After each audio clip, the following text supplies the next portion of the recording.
Hey guys, welcome back to the channel. This is story about what if Kushina takes Naruto to Whirlpool and train him there. Part 1. Before I start, please do support for more amazing content and comments for part 2.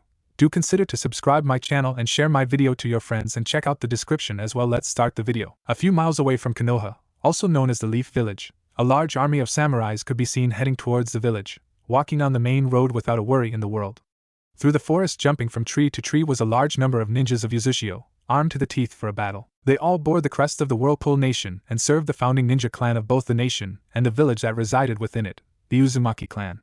They were a strong nation, equal to that of the 5 great countries and their villages. The clan were the cousins of the Hyuga clan, Senju clan and Uchiha clan, since being founded by the first Uzumaki, Murugan, the son of Hamura Otsutsuki, the brother of the Rakuta Sannin. The samurai wore specially designed armor with Uzumaki seals, protecting them from almost all ninjutsu. The ninja with them were a special division of the Uzushio's Anbu, called the Kurokashi. In the center of the army was a carriage that carried none other than the Whirlpool daimyo Tashio Uzumaki and the former Nidaime Uzukage. He was a man in his early to mid-60s and thanks to his clan's longevity looked younger than he really was. He had a dark red beard that went down to his neck and gray/red hair that went down his neck and covered his ears and a little bit of his forehead and dark blue eyes. Walking alongside the carriage was a tall man, who was perhaps in his late 20s. He wore a long black coat that had long sleeves with red shoulder pads and arm bracers over it, and had a zanbato that was about a 150 centimeters long strapped to his back. His spiky red hair went down to the center of his back and his blue eyes were very intimidating. He was the oldest son of Tashio Uzumaki, Hysen Uzumaki, also known as the Sorigami, Sky God, and the Yandaime Uzukage of Uzushio, as well as the current head of the Uzumaki clan. The sword he wielded, that had a smooth black handle with yellow lines going over it as an X, was called the Koken, Yagarasu, Black Sword, Night Raven, one of the many tools forged by Murugan. Both men had a look of absolute anger on their faces. Then Tashio turned to look at his son. Hysen, take some of our men and go ahead of the army, informed the guards of our arrival. Hysen nodded and went ahead, with several ninjas following in pursuit. Tashio looked behind him at another carriage that was being carried as well. In there was a young woman, who appeared to be in her earlier 30s or so. She had long red hair that went down to her knees, deep blue eyes and smooth skin. She wore a blue kimono that had dark blue lines across it that looked like waves. The woman's eyes were hardened, set directly on Konoha with only one thought in mind, Naruto. Back in Konoha, the village remained unaware of the approaching force that was heading towards them.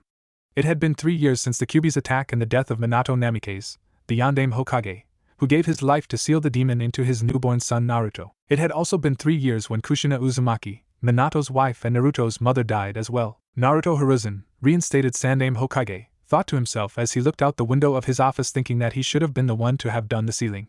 When word got out that Naruto was the new Jinchuriki, there were immediate calls for his death by many, and from some, the more militaristic kind, wanted to use him as a weapon. Hiruzen sighed as he wondered what Minato would be thinking now, how his son, who should be treated like a hero, was instead treated like a plague. True, he himself had tried his best to take care of Naruto in honor of his successor, since he knew that Naruto was not the Kyuubi. But with his duties as Hokage, it was not so easy a task, especially when trying to keep the civilian council, Fugaku Uchiha, and the elders away from Naruto. Suddenly a cat mask wearing Anbu appeared before Hiruzen's desk, bringing him out of his thoughts. The Anbu was a woman, if the long purple hair gave any indication. Hokage-sama, news from the northern guards, the Anbu reported. Getting serious, Hiruzen turned around with a hard look on his face. What has happened? He said with the voice of a hardened veteran. A small group, about 3 squads, of Uza Anbu have appeared at the gate. They're being led by the Uzukage Hysen Uzumaki and demand an audience with you. The cat Anbu replied. Hiruzen paled at the name. He had met Hysen a long time ago, during the Third Shinobi World War, when Konoha and Uzushio were doing a joint operation against a large force of Iwanins that were threatening to attack the Fire Country from the rear. A risky strategy, but an unexpected one. It would have indeed caught Konoha off guard. However, when everyone was getting ready for a harsh battle, it was Hysen who took the Iwa force all on his own. Hysen was a rarity, having been born with 3 natural chakra natures, water, wind and lightning in that order, but he had a high control with water release. He was also probably the second person in history who could control the water molecules in the air, second only to Tobirama Senju, the Nidaime Hokage. But his prowess with all 3 elements were high, so much that he could even control the weather, thus earning him the name Sorigami, Sky God. He took the position of Uzukage before Minato took the Hokage seat, and he proved his skills when he managed to defeat the Yellow Flash in a friendly spar, which Hiruzen bared witness to. Another concern was, why were they coming here now? The Whirlpool country had cut all ties with Konoha since Kushina's death 3 years ago. Perhaps they were finally coming for Naruto, since with Hysen as Uzukage and Kushina dead, Naruto would be next in line for the throne as the Whirlpool daimyo. However, that would bring up complications in Konoha. Danzo and his former teammates would want Naruto to remain in Konoha because of the Kyuubi, and in order to gain both the civilian and shinobi support they would reveal Naruto's father. And with how loved Minato was, Hiruzen had a good idea that the people of Konoha would fight for the Yandame's son. But right now the old Hokage had to deal with the current situation. Turning back to the Anbu, he said, "Are there any Anbu at the gate with them?" The cat Anbu nodded. "Hi, Hokage-sama. Tenzo is there right now, trying to calm the guards and the Yuzanines down." Hiruzen nodded. Tenzo, despite not really knowing anyone from Whirlpool, was a man who could keep them calm until the Hokage had more time to assess the situation. "Very well, I want you, Tenzo, and a squad of ANBU to escort them here ASAP. Understood?" The ANBU nodded and disappeared, leaving Hiruzen to his thoughts about the current situation. Finally, after a few minutes to think, he said to no one, "Dog." Soon another ANBU, a male with silver hair and wearing a dog mask, appeared. The dog mask he wore hid his face, but you could tell he was a serious ninja. "Hi, Hokage-sama?" Without stopping, Hiruzen said, "I want you to find Naruto Uzumaki and bring him to my clan compound for the time being. Is that understood?" "Hi, Hokage-sama," Dog said before disappearing as well. Hiruzen sighed as he leaned in his chair. "I'm getting too old for this crap." With Dog, aka Kakashi Hatake, after leaving the Hokage mansion, Kakashi dashed through the roofs of Konoha, searching for the blonde Jinchuriki. His first destination would be to head towards the orphanage that the boy stayed at, but he knew that the matron of the place would frequently throw Naruto out into the street, so chances of him being there were slim. Nonetheless, Itachi made a shadow clone to check the orphanage while he continued his search throughout the village. The best way, Kakashi figured, was to look for any large crowds of people. Usually Naruto's presence caused people to become angry since they mistook him as the Kyuubi in human form, thus formed large mobs to chase him. So Kakashi spent the last few minutes searching for any signs of suspicious activities when he suddenly saw several blurs passing by him, so fast that not even his implanted Sharingan could keep up with their movements.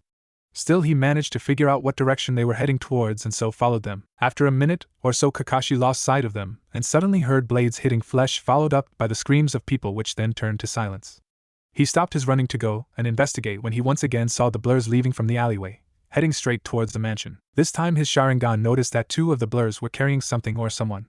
They were both kids, no more than 3. One was a boy with blonde spiky hair with tan skin. The other was a girl with pale milky skin and blue hair shaped into a Heim style. Kakashi soon recognized who they were. "Shit," he thought to himself as he made off after them. Hokage Mansion, Council Room. It didn't take that long for Hiruzen to send out word to the council, both shinobi, civilian and elders, to arrive for an emergency meeting, stating that lateness was not an option. The Hokage usually didn't mind if people weren't on time as long as they didn't dilly-dally. But if the Hokage said he had no time for lateness or tardiness, then everyone in the council knew it was serious, hence why they arrived to the council room quickly. Many of them were shocked to see the daimyo of Whirlpool along with his son and a woman whose face was covered by a veil. Several Uzu and Bu of its Kurokishi division had their arms behind their backs while guarding the daimyo and his son. Like all ANBU in any village, these ninjas wore masks to cover their faces, thus hiding their identity. However, these ANBU wore plain black masks with kanji symbols on them in red. Along with that, they wore light black chest armor, metal guards and leg guards. Underneath all that was dark blue clothing, including a hood and black gloves. Strapped to their backs were swords, mostly ninjato. Also strapped around their left sleeve was a symbol of Yuzushiogakure. And finally around their necks was a necklace with a black round circle with silver lines forming a swirl, a symbol of Yuzushio's founding clan, the Uzumaki clan. The Kurokishi division of Yuzushio ANBU specialized in seals for combat, and were feared greatly by many, especially those who have seen them fight with said seals either on their bodies or weapons. The way they stood behind the 3 people silently was unnerving even for the clan heads. But if you asked why the fire daimyo allowed his counterpart to bring such a large force with him into his country until they saw the signed paper from the fire daimyo, granting Tashi to enter his lands for whatever reasons he had. Deciding to cut the tension that was growing in the air, Hiruzen made a noise with his throat to get everyone's attention. "Now before we start this meeting, I would like to welcome Tashi-sama, Hysen-sama and..." Hiruzen gestured to the woman sitting beside the daimyo. Tashi Uzumaki sent a silent glare towards the old Hokage, a glare capable of making the god of shinobi flinch a little. "This woman is the reason why we're here." That, along with the fact we were apparently lied to about a certain event that happened 3 years ago. This made everyone look at each other, trying to figure out what happened 3 years ago. The only thing that came to mind was when the Kyuubi attacked, causing many deaths such as the Yandame Hokage. Hiruzen was starting to wonder if they really did find out about Naruto. He, along with the clan heads and other top jonins, could practically sense the malice coming off the daimyo, his son and the mysterious woman. "I'm afraid I do not know what you're talking about." The moment he finished that sentence, 5 more Yuza ANBU appeared on the other side of the council table, kneeling before their kage and daimyo. The one at the front, a male by his voice, with the kanji of ghost, said, "Tashi-sama, Yuzukage-sama, Uzumaki-sama, we found him." With the last part, the ANBU on his left stepped forward, revealing that he had something or someone in his arms and that someone was Naruto-kun. the veiled woman shouted as she dashed forward, her mask falling off as she ran towards said blonde, who was currently unconscious, allowing everyone to see her fair skin, blue eyes and long red hair. The face made everyone who recognized a gasp, for it was none other than Kushina Uzumaki, wife of Minato Namikaze, daughter of Tashi Uzumaki, and to a few who knew, the mother of Naruto Uzumaki. A few of the clan heads performed a seal, muttering, "Kai," to try and see if it was a genjutsu, which it wasn't. However, the woman was blind to the rest of the world as she cradled her 3-year-old son close to her, crying with tears of joy of finally being reunited with him. Hiruzen was the first to regain his bearings when Dog appeared beside him. "Forgive me, Hokage-sama, but I wasn't able to move fast enough," he said before eyes widening behind his mask at the sight of Kushina, his sensei's wife, alive and well. Noticing the shock on the Anbu's face, Hiruzen made a hand gesture, a sign for him to leave and that it was okay. Once Dog was gone, Hiruzen turned towards the daimyo, with a suspicious glare on his ancient face. "Tashi-sama, is there a reason why your daughter, who was reported to have been dead after the attack of the Kyuubi, is here right now?" The only answer he got back was glares from the Uzumaki family, along with their Anbu, combined with a combination of killing intent that made many of the civilians pass out, a lot of the clan heads to shiver, and the Anbu who were hiding in the council room appeared, their lack of breathing making it hard for them to stay concealed. Naruto, who was still being held by his mother, began to whimper lightly at so much killing intent and subconsciously buried his head deeper into Kushina's chest. Noticing this, Kushina stopped glaring at the Hokage along with the others. She then realized that her son's face was covered in bruises with some healing, and his clothing had holes in them. Standing up straight and imposing, she said, "Hiruzen, I'm taking my son to the hospital so his wounds can be treated. I'm sure my father and brother can fill you in with the details. After that we are taking him home, his true home." She said the "we are" with such strength that it left no room for doubt that she would use force to take her son out of the village. Hiruzen could only nod, not wanting to do anything that might invoke the wrath of the Whirlpool and the Fire Daimyo. But before Kushina could leave with some Anbu guards, the one designated ghost turned towards Hayashi. "Hayashi Hyuga, I presume?" Said man nodded. "We feel like you should know that along with Naruto-sama, who was being beaten by a mob, that we dealt with." A cold shiver went up all of the Konoha people's spines. "We also discovered that a girl, that we have learned is your daughter Hinata Hyuga, was also smacked to the side, earning a concussion, when she tried to help Naruto-sama." "What?" Hayashi roared in anger. Despite his strict and emotionless outer appearance, Hayashi cared deeply for his wife and daughters, and the mere thought that one of them was hurt so badly angered him, especially after the loss of his brother a few months ago due to an incident when Kumo tried to kidnap Hinata, thus causing Hazashi's death and his son, Niji, to hate the main branch. He looked at the Hokage. "Hokage-sama, I ask permission to inform my wife of what has happened to Hinata." Hiruzen nodded and everyone watched as Hayashi left the council room, soon followed by his 2 Hyuga bodyguards. Then Kushina, along with half of the Yuza Anbu, carrying a still asleep Naruto, left soon after, leaving Tashio and Hyson to deal with the council. Not that they mind, however. "Now," Tashio said as he sat back down, followed by his son. As Hiruzen asked, "You're all probably wondering how my daughter is still alive." The clan heads nodded. "I will tell you to the best of my abilities, since Kushina is the only one to recall what happened." She said that while Minato had taken their son, Naruto, to use to seal Kyuubi during its rampage. However, a few hours later, a doctor, whose name she didn't know, came in with her son's corpse. There were a few gasps here and there, and the Hokage's eyes widened. Her grief of losing both her son and husband in one night, combined with the emotional and physical drain she went through during birth, put her into a state of depression that she left the village without a second thought. "But how can this be? When I arrived to the sealing area at least an hour after the sealing was done, I found the body of both Minato and Kushina there along with Naruto, who was just infant." Tashio glared at the Hokage. "Well, then it is clear that someone wanted Kushina out of the way so Naruto could remain in the village," he said as he glared at Danzo, with only his son and the Hokage catching the sudden glance. "Anyway, it matter not. We have come here for Naruto, and once he has recovered we shall be heading back towards Whirlpool. No discussions." This time Danzo stood up, an annoyed look on his face. "I'm afraid that isn't possible. We cannot allow you to take young Naruto." Having heard enough of this conversation over the demon brat, one civilian council member spoke up. "Excuse me, but why would we want to have the child here anyway? He clearly isn't liked here, so why keep him?" he said in a manner that hid his disgust of the child for nothing more than holding the Kyuubi. Danzo smirked, now playing his trump card. "As I'm sure you all have noticed, Naruto is the son of both Kushina Uzumaki and Minato Namikaze, thus making him the son of a Hokage." All the civilians rose up and roared in denial. The clan heads just sighed, knowing this was to come, since they already knew that Minato and Kushina were married. "Enough!" Hyson yelled, nearly shaking the room and causing all talking to cease.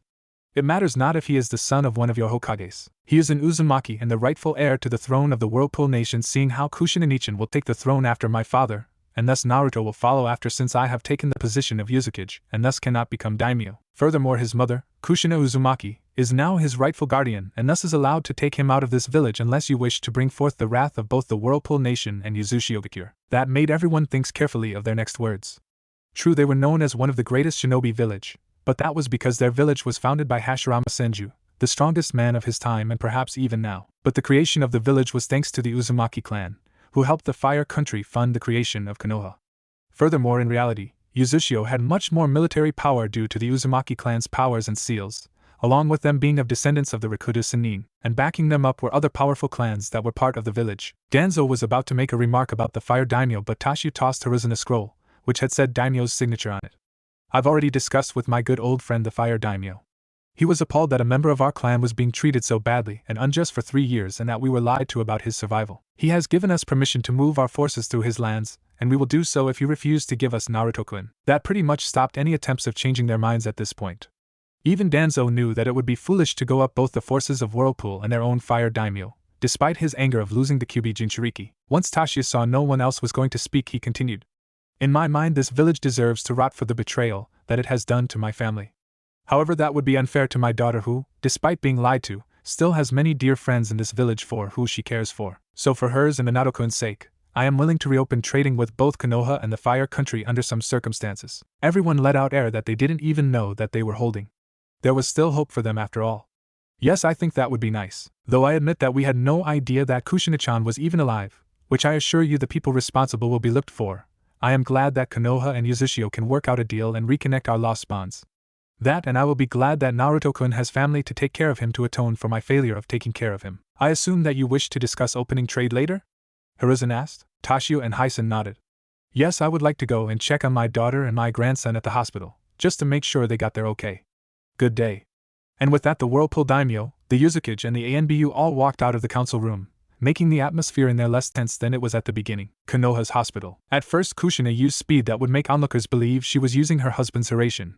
And you would too if you were a mother who was just reunited with her 3-year-old son who was wounded all over his body and barely had any nutrition in him. Also, did I forget to mention that a mother is not the best person to anger, especially if she's an Uzumaki and especially if you anger her by insulting her child? Because that's what happened when Kushina arrived to the hospital. The receptionist, upon recognizing Naruto, snapped at her, saying that they do not treat demons. It took almost all of Kushina's escorts to restrain the Whirlpool princess from brutally mutilating the foolish woman, while Ghost convinced her in a more calmer, yet intimidating, way of getting them a room, along with the fact that the receptionist would be facing the wrath of the Whirlpool nation for yelling at its princess and her son. So now, after several and may I see painful arguments between Kushina and some of the hospital staff, which left the latter in need of medical attention themselves, we find ourselves in one of the hospital rooms with Kushina Uzumaki sitting beside her sleeping son. The Kurokishi were outside the room, guarding the door, the window and the rooftop in order to make sure that nothing could reach the princess or her son. In the room next to them, Hinata Hyuga was resting recovering from her injuries she sustained from trying to help Naruto. 2 Hyuga guards were covering the door along with Inyuza ANBU. Kushina had insisted that she at least make sure that the girl that helped her son was okay, and would also later like to meet with Hayashi. However, right now Kushina's thoughts were on her son, who was still asleep, letting out soft, quiet sounds as he rested. Now that she got a better look at him, she could tell that Naruto was an exact replica of his father, Minato Namikaze. From the tan skin to the blue eyes and the spiky blonde hair, Naruto was like a mini version of Kushina's late husband, minus the whiskers of course. It just made Kushina's heart break even more that she had left her son, her little baby boy, alone here in Konoha, for 3 years while she didn't even bother to confront the Hokage all those years ago if her son was really dead. Moving slowly and gently she rubbed her son's cheek, hoping to get rid of the dry tears that Naruto had formed when he was being beaten. However, this simple interaction caused Naruto to stir, his eyelids tightening at the contact of something rubbing against his skin.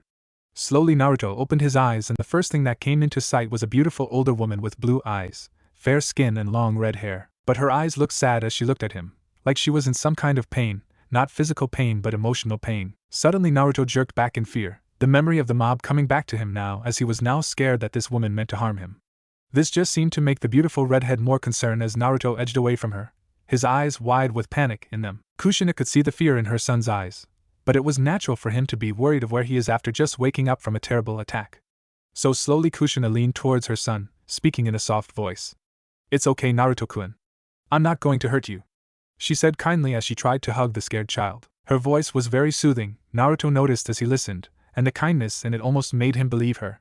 But he had been subjugated to much cruelty that he was unsure if he could trust this woman.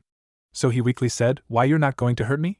he squeaked. Kushina shook her head slowly, her arms still out towards her son. Never, I would never ever hurt you, Naruto-kun. You mean everything to me, my Soichi. Naruto's heart stopped at the last word. This woman, this stranger, had just called him her son. He thought he had misheard her, but something was telling him that she said what he heard her said. And mommy? He said softly, his voice full of fear and hope. Kushina could only nod, a smile on her face and tears of joy running down on her cheeks when Naruto finally embraced her, burying his face into her chest, letting out his own sobs of joy as Kushina wrapped her arms around his tiny form. For a moment the room was quiet with the exception of the mother and son's sobbing of finally being reunited after so long. As they hugged, Kushina kept whispering, I'm sorry, Soichi. I'm sorry for leaving you. I'm so sorry, she said between sobs. The honesty and regret in her voice made Naruto truly believe that she never meant to leave him, and that just made him cry louder as he tightened his grip on her kimono. The reunion lasts for a few more minutes, both people in complete happiness that not a single author could describe in a lifetime. Once both had calmed down, Naruto, while still buried in his mother's hug, looked up at Kushina shyly. Are you really here to stay? He asked in a tiny voice. Kushina could only nod, a soft smile on her face as she kissed her son's head. Yes, I'm here now and I won't ever leave you. I'm going to take you home with me so you can meet the rest of your family. Won't that be nice? Naruto nodded slowly, half listening to his mother and half being content of being in her warm embrace. A family, for as long he could remember he always wanted a family, people that would always be with him and loved him. And now he had a mom who loved her so much that it hurt. He was in complete and utter bliss. They had no idea how long they stayed like that until they heard the door opening. Stepping inside were Tashio and Hyson. The daimyo smiled at the sight of mother and son reuniting and felt a little bad about ruining their moment. But he still spoke. I see that you're awake, Naruto-kun. Tashio said softly as he and Hyson walked towards them. Naruto, feeling shy, digging deeper into his mother, not knowing who these two were. Noticing Naruto's wariness, Kushina smiled softly at her son. Soichi gaining her son's attention. These are your Gigi and uncle. Don't you want to say hi? Naruto looked up at his mother for a moment, and then back at the two men. He looked at Tashio, who was the closest. Gigi? He whispered. Tashio nodded with a soft smile on his face. Indeed, I am Naruto-kun. My name is Tashio Uzumaki, and it's nice to see you. Then he had to stop what he was going to say next when Naruto got out of his mom's grip and nearly tackled Tashio with a hug. Sniffling a little into his kimono, Naruto murmured, Tashio Gigi, as he tightened his grip on his grandfather's kimono while Tashio just smiled softly and rubbed his grandson's back. Hyson rustled his nephew's spiky hair affectionately. Naruto smiled at the fact that he was now surrounded by family when he spotted something coming out of the ground, causing the Naruto to yelp in shock. After hearing his cry, the three adults spun around. In front of them was a regular-sized man wearing a black cloak with a hood covering his face, but you could tell he had green skin. The man took off his hood, revealing his red eyes, and soon got to his knees before the family. Tashio-sama, forgive my intrusion, but I bring news about the council and Konoha, the man said with a monotone voice. Tashio nodded before looking back at Naruto, who was being calmed down by his mother. You have nothing to fear, Naruto-kun. This man is a long-time friend of our clan. His name is Yujin, and he was the one who informed us about your survival, he said with a smile. It's true, Yujin had served the Uzumaki clan since the clan's founding. The reason was because the Rikudo Sennin, Zayden, gave him life. However, after his creator's passing, Yujin fell under the command of Rikishi Uzumaki, serving the clan for generations. And thanks to his molecular manipulation, Yujin has served well as a spy, assassin and scout for the clan, the village and the nation. Thanks to his control over molecules, he could switch his organs with new materials so that they wouldn't decay or cease working. Naruto looked at his grandfather, then at Yujin and finally at his mother, who gave him a reassuring nod. Naruto turned back at Yujin and waved his hand shyly. In response, Yujin did a bow towards the young Uzumaki. It is a pleasure to finally meet you, Naruto-sama. But back to the subject at hand, I bring news of what I heard the Konoha Council spoke of as well as other information that I've discovered. Tashio nodded, and once Kushina had managed to reassure Naruto that she would be right outside the room, did the three older Uzumaki and Yujin left to discuss what Yujin had found out. Once they were outside and all four of them were out of listening length, Yujin began reporting what he had discovered. I shall first begin with the conditions that Tashio-sama gave to the council, Yujin said as he pulled out a scroll. They agreed to fire the matron of the orphanage that Naruto-sama was at, as well as bring her before Kushina-sama for interrogation. He shuddered at the last part, almost feeling sorry for the matron who was going to receive Kushina's wrath. Then he continued, the council has agreed to remove your clan symbols from their flak jackets to show that they failed to keep the bonds between Konoha and Yuzishio due to their abuse to Naruto-sama. And speaking of clan, after getting the report that Tsunade-sama and her assistant Shizen-san have moved to the Whirlpool capital, all belongings including money of the Senju clan shall be taken from the Hokage vault, and the Senju compound shall be taken back to Whirlpool with us. It's true, Tsunade, the only known remaining Senju as well as the granddaughter of the Shodame Hokage, Hashirama Senju, had left Konoha a long time ago after the death of her younger brother and lover, taking her lover's niece with her. 3 years ago Tsunade was given a letter from Tashiya that she was welcome to stay with them in Whirlpool since she was family. This helped Tsunade out of her depression and alcoholic state as she realized that she still had family out there. Since then she has been serving as either the personal medic of Tashiya's family or running the hospital at Yuzushio, having finally created her idea for a medic nin program. Though since she was still licensed as a Konoha shinobi she couldn't become an official Yuzunin. Currently she, along with Tashiya's wife, Amai Uzumaki, mother of Hyson and Kushina Uzumaki and grandmother of Naruto and Karen Uzumaki, the latter being Hyson's daughter, A/N. Bet you didn't see that coming. Swanda's assistant Shizen were staying at the Fire Daimyo's palace. The reason is despite feeling ill for some time, Amai was relentless in her desire to come to the Fire Nation to see her grandson and if she had to, raze Konoha to the ground. True, a mother's wrath is one to be feared, but a grandmother's wrath is even greater, especially if they learn the abuse that their grandchild had. What about the seals around the walls? Have they agreed to let us take them down since they were set up by our clan? Hyson asked. That's where they were less than cooperative to agree, Eugen said. Since the seals serve as a defense against invaders they would rather have an alternative agreement than just removing the seals. Tashiya rubbed his chin as he turned towards his children. I suppose we could agree to remake the seals into a detection barrier rather than a repelling barrier, Tashiya said. Kushina nodded in agreement, while Hyson just shrugged his shoulders. As long as we show what dicks these people were, I don't really care. Suddenly Yuza and Bu appeared before all 4 of them. Forgive my interruption, but Naruto-sama is asking to see you, Kushina-sama. He's feeling worried that you might have forgotten about him. Kushina nodded and began heading back towards the room her son was staying in. Before she went in she turned around to Eugen and asked, were you able to find the people that I requested for? Eugen nodded. Yes, Kushina-sama, I have located Mikoto Uchiha, Tochi and Aya Michiraku, your other teammate Hitomi Hyuga, your friend Mabuki Haruno, and your students Yugao Yuzuki, Anko Midarashi and Kurinai Yuhi. Everyone besides Yugao and most likely Mikoto and Hitomi through their husbands will have known of your arrival. If you wish I shall invite them over for them to see you. Kushina nodded. Thank you. I think I'll meet with them tomorrow, but if they want to see me now then they can. And with that she went back inside the room where she saw her son hiding underneath the bed sheets, only the top of his head visible. His eyes were scanning the whole entire room nervously, but when they landed on Kushina they seemed to calm down. Mommy? Naruto asked in a quiet voice. Kushina nodded with a soft smile before making her way over to her son's side. Did you miss me, Soichi? She asked in a soft tone. Naruto nodded before putting his hands, which Kushina took as she pulled Naruto into an embrace. I just wanted to spend more time with you, Mommy, Naruto said as he snuggled into Kushina's chest before closing his eyes, tired after today's events. Kushina didn't say anything, just rubbed her son's back gently while the room remained in silent bliss. A week later, the week had gone by and the people of Konoha could only say that it was interesting. After reassuring her son for perhaps the 1000th time that he would be coming home with her, Kushina set out to punish those responsible for her son's terrible life. She first started with the matron of the orphanage that Naruto had stayed in. The damage that was done to the older woman were so bad that it was most likely that her body would never be able to function properly again. Several men, citizens and shinobi, who had abused Naruto would not only be able to sit properly for months but most likely couldn't even be considered men anymore due to the loss of their package. Then came the store owners who either didn't sell Naruto anything or overcharged him for rotten food. Their stores were burned down and they were left on the ground brutally beaten that during the whole ride to the hospital they were crying out in pain. Naturally many people, mostly civilians and a few of the ignorant shinobi, had demanded that something be done about these attacks. But there was nothing that the Hokage could do for several reasons.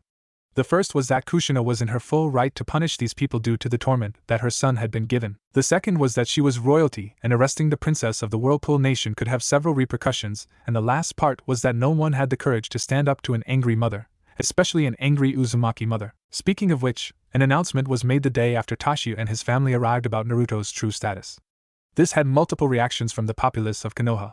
One was that many felt ashamed and stupid for not only breaking their yandame's dying wish but not noticing the resemblance between father and son. There was a small bunch that tried to deny that the demon boy was the son of their greatest hero and the princess of the Whirlpool nation, but this group decreased drastically after some persuasion from Kushina. Kushina wasn't violent to everyone that she met.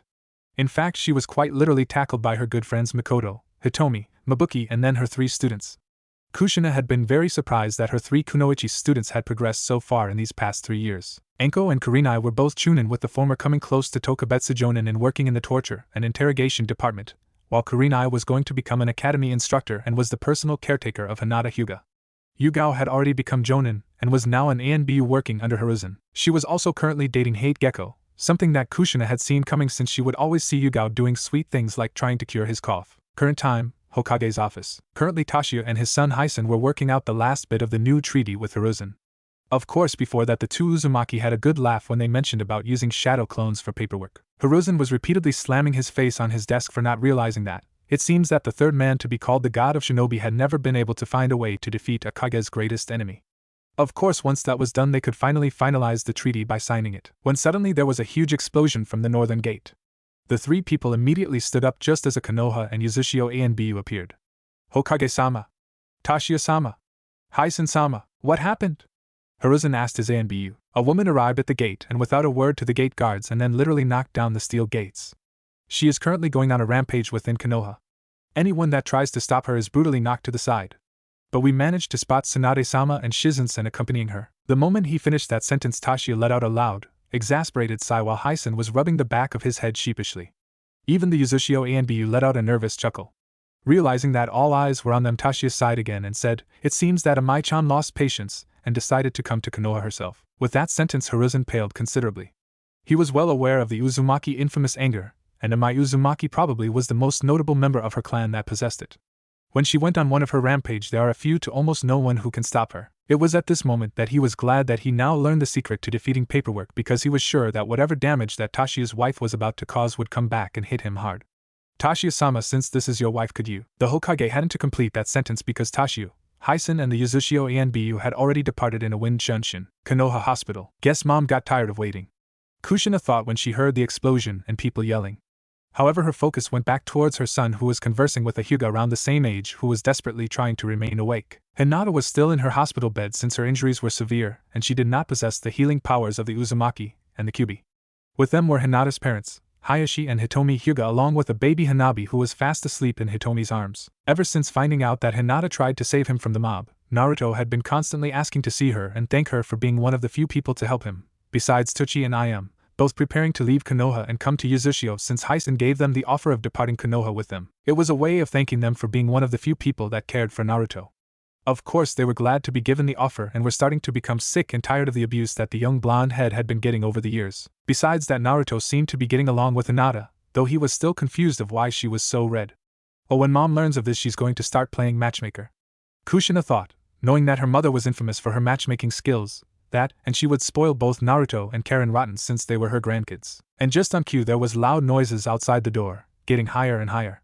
Kushina recognized them as her mother's and the two Hyuga guards, and she decided to head out there before the guard received any unnecessary injuries. As she reached the door, she finally her father's voice came into play, and with that the shouting died down greatly. Then Kushina opened the door, and the first person to enter her and Naruto's view was Amai Uzumaki, Kushina's mother and Naruto's grandmother. She was almost like an older version of Kushina, with long dark red hair. Like Tashiya, she had a few wrinkles, but only a few for people to think she was younger than her actual age. Her eyes were blue and she wore a blue kimono with the Uzumaki clan symbol on it. She also had blue earrings dangling from her ears as well. "Kushina. There you are," Amai said, turning her attention from her husband. "I've been looking everywhere for you." Kushina just sighed at her mother's energetic personality. "Of course, I guess I'm not one to talk," she thought to herself before looking down at her son, who was still looking at Amai with a curious face. "Ne Soichi, this is your Bachan." The word Bachan woke up Naruto and he suddenly sprinted towards Amai, tackling her with such force that he could have brought her down if it were not for their difference in size. "Bachan!" he squealed with delight of having met another family member. Amai smiled at her grandson as she lifted Naruto up to eye level. "So this is my little grandson? Oh, and those whiskers marks make you look so cute and cuddly, I just want to hug you," she squealed as she pulled Naruto into a happy embracing hug, allowing her grandson to wrap his arms around her neck. The rest of the family smiled at this before Kushina noticed someone was missing. "Akasen, where is Tsunade-sensei?" Kushina asked. Amai looked up at her daughter and blinked, realizing said woman wasn't around. "Oh, I didn't notice she had left. I was in such a hurry to meet Naruto-kun that I wasn't aware of my surrounding." Everyone just sweat dropped at the response. "She never changes," Tashiya thought as he looked at his wife. Then he spoke. "Anyway, we've just finished with the treaty, and once Tsunade and my men have collected all of the Senju and Uzumaki belongings, we will leave." "Kushina?" Hitomi asked as she stepped out of her daughter's room. When she noticed both the daimyo and his wife, she let out an eep and bowed. "Tashiya-sama. Amai-sama. It is an honor to see you again." Immediately recognizing the girl, Amai smiled. "Hitomi-chan. It's good to see you again too. You've grown since I last saw you," she said as she handed her grandson back to Kushina and gave a motherly hug to the Hyuga matriarch. Their position actually put Amai in a spot where she saw both Hayashi, who was holding Hanabi and sitting beside Hinata, who was still in her bed. Hayashi-kun, is that you? Amai's family watched as she went into the room and began conversing with the Hyuga family, and was soon joined by Kushina and Naruto, the latter wanting to spend some time with his grandmother. That just left Tashio and Hyson, the latter looking at his father. So how long do you suppose it will take until Kasan starts going into matchmaker mode when she sees Naruto and Hinata? Tashio rubbed his temples, almost forgetting his wife was infamous with that. Knowing her probably soon if she's in the same room as those two. And as if right on cue they heard these two make such a cute pair. From Amai, causing both Uzumaki males to sweat drop. Tashio sighed while Hyson turned around and walked away, saying, I'll let Yujin-san know to have the men prepared to leave. If we don't, then Kasan will be hell-bent of having those two getting married now than later, agreed Tashio said, but at the same time an idea began to worm through his head, something that made him think that his wife's personality might be infectious. Naruto-kun, please don't eat so fast. You'll make yourself sick like that. Kushina scolded her son as he was devouring every single piece of food in sight. While she was doing that, the rest of her family, including Tsunade and Shizen, were either discussing about some other topics or watching in amusement at the interaction between mother and son. It had been 4 days since they left Konoha, 3 days walking to the port by land and a day at sea heading towards the Whirlpool Nation. During that time, Naruto was able to interact with the shinobi and samurai that had accompanied them and was already having a positive effect on them. Apparently, finding out you had family that loved you so much that it was suffocating had that effect on a 3-year-old boy. And combined with Naruto's usually positive personality just made it impossible for the soldiers and servants not to be fond of the young prince. He also possessed the selfless and kind characteristics that all Uzumaki have, such as when he did not want to force himself on the servants. Everyone had a good feeling that Naruto would grow into a fine young man. Then there was the meeting between Tsunade and Naruto. At first Naruto was a little bit shy of meeting a new person since in the past his usual meetings didn't really go so well. But thanks to some encouragement from his mother, Naruto managed to greet Tsunade, with the first thing he said to her was, "My mommy is prettier than you." This was due to Naruto's belief that his mother was like a goddess compared to other women. This caused several reactions from the people gathered. Shizen and Amai giggled at the comment, while Tashio smirked and Hyson rolled his eyes. Kushina made to scold her son for saying something rude to Tsunade, but said woman shook it off with a laugh, saying that it was understandable since she had thought the same thing with her mother and grandmother. During the ride from Konoha to the port where they would take the private ship of the Whirlpool daimyo, Naruto had bombarded his mother, uncle and grandparents with questions. Like, what was Whirlpool like? Were there ninja there? How big was their clan? Did they have any kind of cool abilities like the clans in Konoha? And why did they all have red hair, and if he could have red hair too? Despite all the constant babbling from Naruto, his family were only more than glad to answer his questions since he would most likely needed to be educated in both ninja arts, politics and society. Back to the present moment, as mother was trying to slow down her son's eating, a samurai approached Tashio, who was sitting beside Tsunade bending down so only the daimyo could hear, whispered, "My lord, the guest has awoken." Tashio's eyes narrowed, knowing who he was referring to. Nodding, he made a signal to Tsunade, seeing how the guest had a history with the slug princess. Informing the rest of their family that they would be back shortly, the two made to the bottom of the ship, where several samurai and Yuzanins were stationed at different areas of a long hallway. They made way for the Uzumaki and Senjus/Uzumaki until they finally reached a cell with bars and chakra suppression seals placed all around the cell. Inside, on his legs and waking up, was a tall man wearing a red haori on top of a green shirt and mesh armor. He had long white hair that was tied into a ponytail with a metal headgear that had the kanji of oil on it. Going down from his eyes to the bottom of his face were 2 red marks and a wart on the left side of his nose. This man was none other than Jiraiya, another of the Konoha Sannin, the Toad Sage and the world-known super pervert, along with being the late Yondaime Hokage's sensei and Naruto's godfather. Originally, after learning that Jiraiya had not been there in the beginning of Naruto's life, Kushina wanted to hunt him down and beat him to a point that would make the beating Tsunade had given her teammate when he peeked on her in the hot springs look more like a school brawl. However, Tashio advised it would be better to head home first in order to get Naruto comfortable in his new surrounding and that Hiruzen would contact him about the current events. But fate would have it that Jiraiya would be the one to find them. Flashback 2 days after leaving Konoha. Amai-chan, dear, don't you think we should continue heading towards home rather than making a pit stop?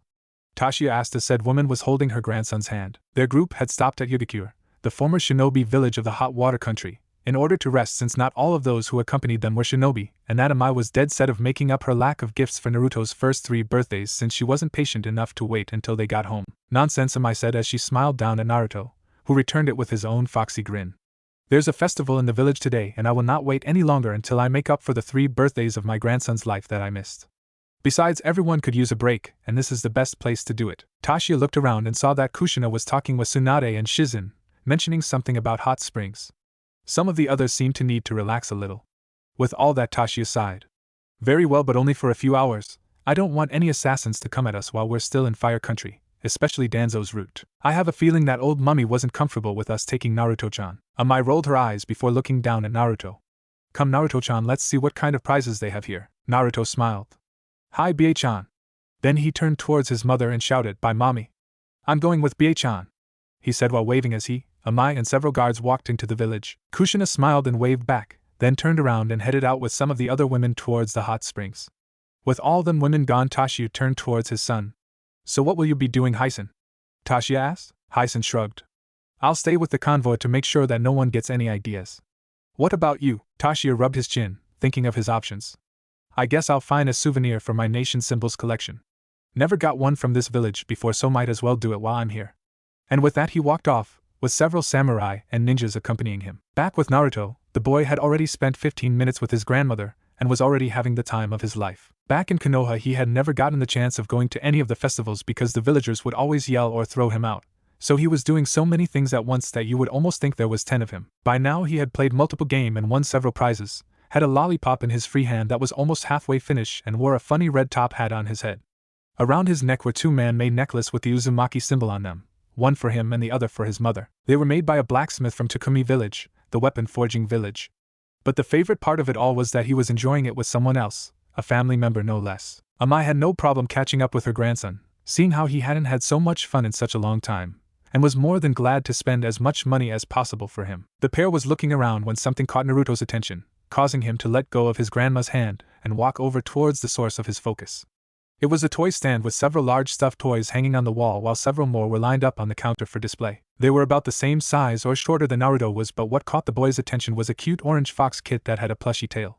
He had a look of longing in his eyes as he stared at the toy and all. Amai, having walked besides Naruto, looked at the toy and smiled, figuring out what her grandson wanted. Looking back down she asked, Would you like to get that, Naruto-chan? Naruto merely nodded his head shyly, eyes still on the toy. Amai took Naruto's hand while the boy threw out his finished lollipop.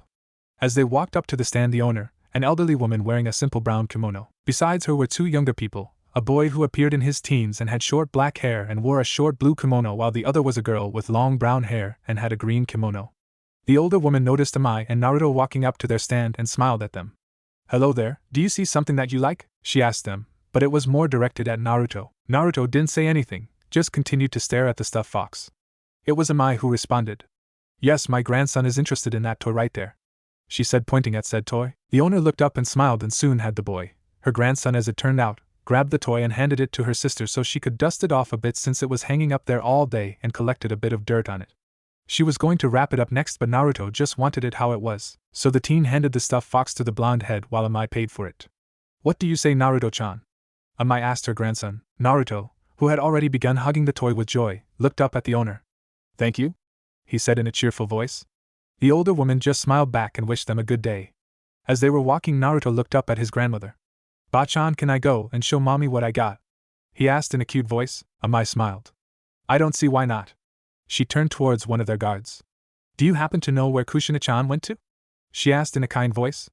Amai Uzumaki, like all members of their clans, was raised to not act in a superior manner towards others because of their status. They treated everyone, servants, allies, friends, and even enemies, with respect and equality. This is what made the Uzumaki clan so well loved and respected by other clans and villages.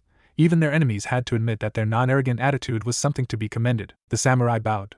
I believe Kushina-sama, Tsunade-sama, and Shizen-san mentioned something about going to the hot springs. Before anyone could react, Naruto made a dash towards said location, excited to show his mother what he got.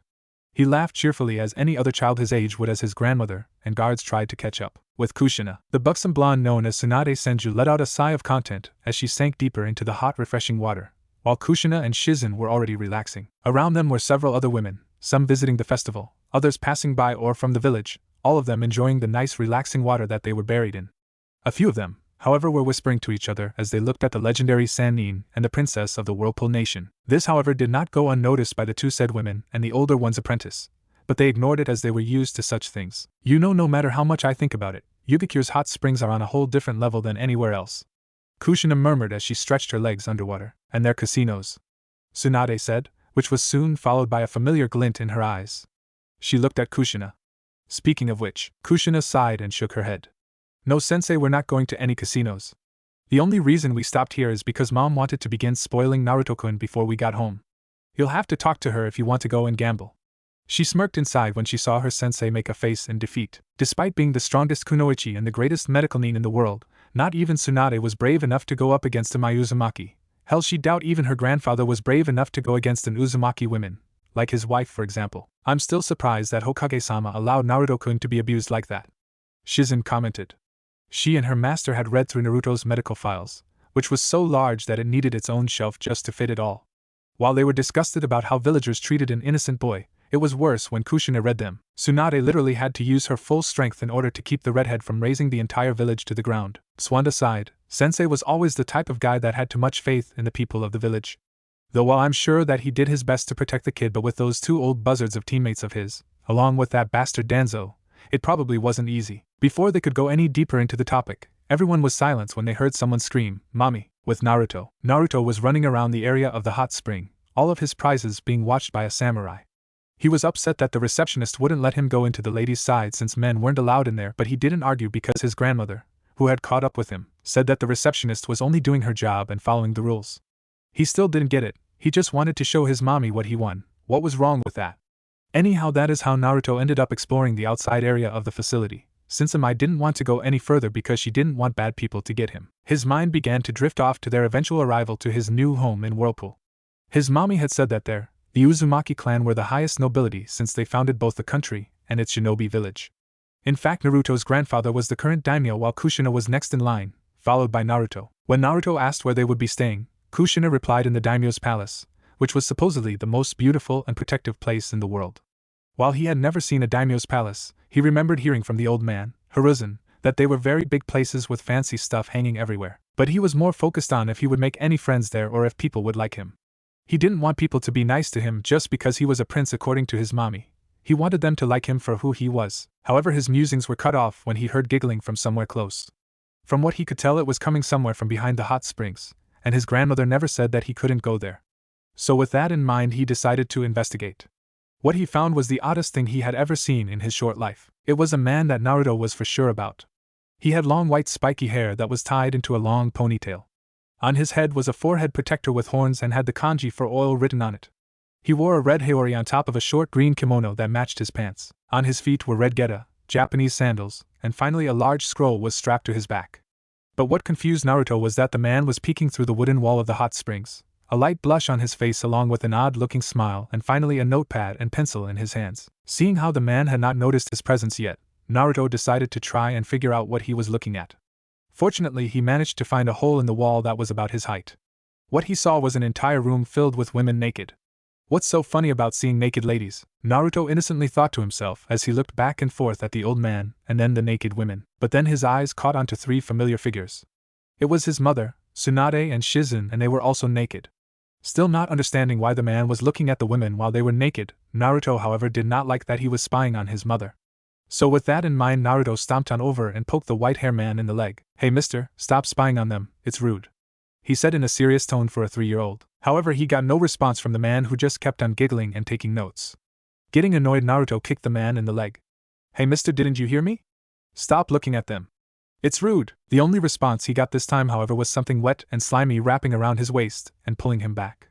Startled, Naruto looked back and saw that he was in the clutches of a giant toad's mouth. "Quiet, Gaki, can't you see I'm doing my research?"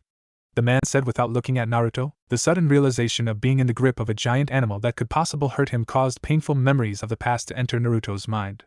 Soon the young Uzumaki began tearing up as he struggled to get free.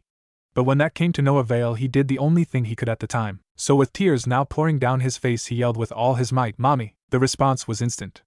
A portion of the wall in front of Naruto was suddenly destroyed, shocking only the toad and the man since Naruto was still bawling his eyes out. As the dust settled, the form of a towel-covered Kushina Uzumaki with her signature nine-tailed red hair floating in the air could be seen, followed by Tsunade and Shizen and several other women clad in towels. The redhead had a frantic look on her face as she scanned for her son. When her eyes locked onto the toad that had her son wrapped around its tongue, she yelled, "Naruto Keiyuen!" And she followed it up with a powerful kick to the toad's face, sending it flying while releasing its grip on Naruto, who was promptly caught by his mother, and thus began crying into her shoulder. Tsunade, who recognized the toad as a summoning, had a tick mark forming on her face when she finally spotted the white hair man, aka her ex-teammate Jiraiya, who had now gone pale as a ghost when he realized that not only had he been caught but that Tsunade had been one of the women he had been spying on. Jiraiya, you Yarobaka, how dare you spy on us and harm an innocent child? And before Jiraiya could even get a glance at the son and mother, he was pounced by both Tsunade and the rest of the women, screaming in terror as their righteous female fury struck his body. Flashback and current time. The outcome of it all was obvious. Once the women had finished beating the perverted sage into a pulp, Kushina continued the assault after learning that not only had Jiraiya scared Naruto with his summons, but also because Naruto was trying to stop the pervert from spying on them. Of course, this only earned Jiraiya more of a beating from the women again, since they were now angry that someone would try and harm an innocent child. Fortunately, the guards had finally arrived, apologizing profusely to Kushina for not realizing Naruto had wandered off. Then upon Kushina's order, they arrested the now shell of the Toad Sage to bring back to Whirlpool for trial of both spying on the princess of Whirlpool, harming her son, as well as discarding his promise to take care of the boy over the past 3 years. That is where we find ourselves now, with Tashio and Tsunade waiting for Jiraiya to wake up. "Oh Kami, my head," Jiraiya moaned as he got up. "I feel like I just got trampled by several large toads." "I'm surprised that you recovered so fast, Jiraiya," Tashio said, catching the Toad Sage's attention. "A woman's wrath is not something to be trifled with, Tashio-sama." Then he looked at the person besides the daimyo. "Tsunade-heim." "What? How?" "Well, currently you're being detained on Tashio-sama's personal boat heading towards Whirlpool country after you got your rear handed to you again," Tsunade said as she glared at her former teammate, causing Jiraiya to shrink at the glare. "When we get there, you'll be facing trial for your crimes against the Uzumaki clan. Pray that we don't leave the final decision in Kushina-chan's hands," Tashio added. Jiraiya's eyes widened at the name of his late student's wife. "Wait, Kushina is alive?" he yelled as he grabbed onto the bars of his cell. "How come she didn't stay with Naruto?" His answer was him getting lightly shocked from the seals attached to the bar, activated by Tashio. "Do not even think about changing the subject, Jiraiya," Tashio growled as he leaked out some killing intent. "In fact, where have you been? Did you even know how much Naruto-kun had suffered over the past 3 years? Kushina-chan nearly went on a rampage upon reading his medical files. You had better pray that either she or Amai-chan don't show them to him for Konoha's sake." Jiraiya and Tsunade both shuddered at who he was referring to. The person he meant was none other than Tashio's father, Sadahiko Uzumaki, the most powerful man in existence. His powers were greater than that of Hashirama Senju and Madara Uchiha, and some have said that he might be the reincarnation of the Rakuta Sennin, or at the very least his equal. The Uzumaki clan had settled in the Whirlpool nation long before the birth of Hashirama and Madara, living in isolation and away from the wars of the other clans. But it was Sadahiko, who had become clan leader at 10 and daimyo by the age of 15.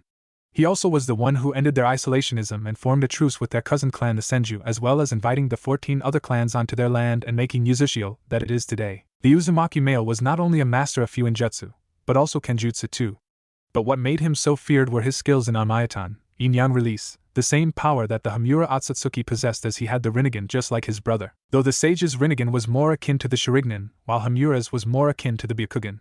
Using Anmayatan, he could create anything from nearby, such as the ground, water, tree, the air, and even his own body, similar how Hashirama used his Mokuton. Along with that, he could also use Yin release and Yang release, the two chakra natures that created Yin-Yang release.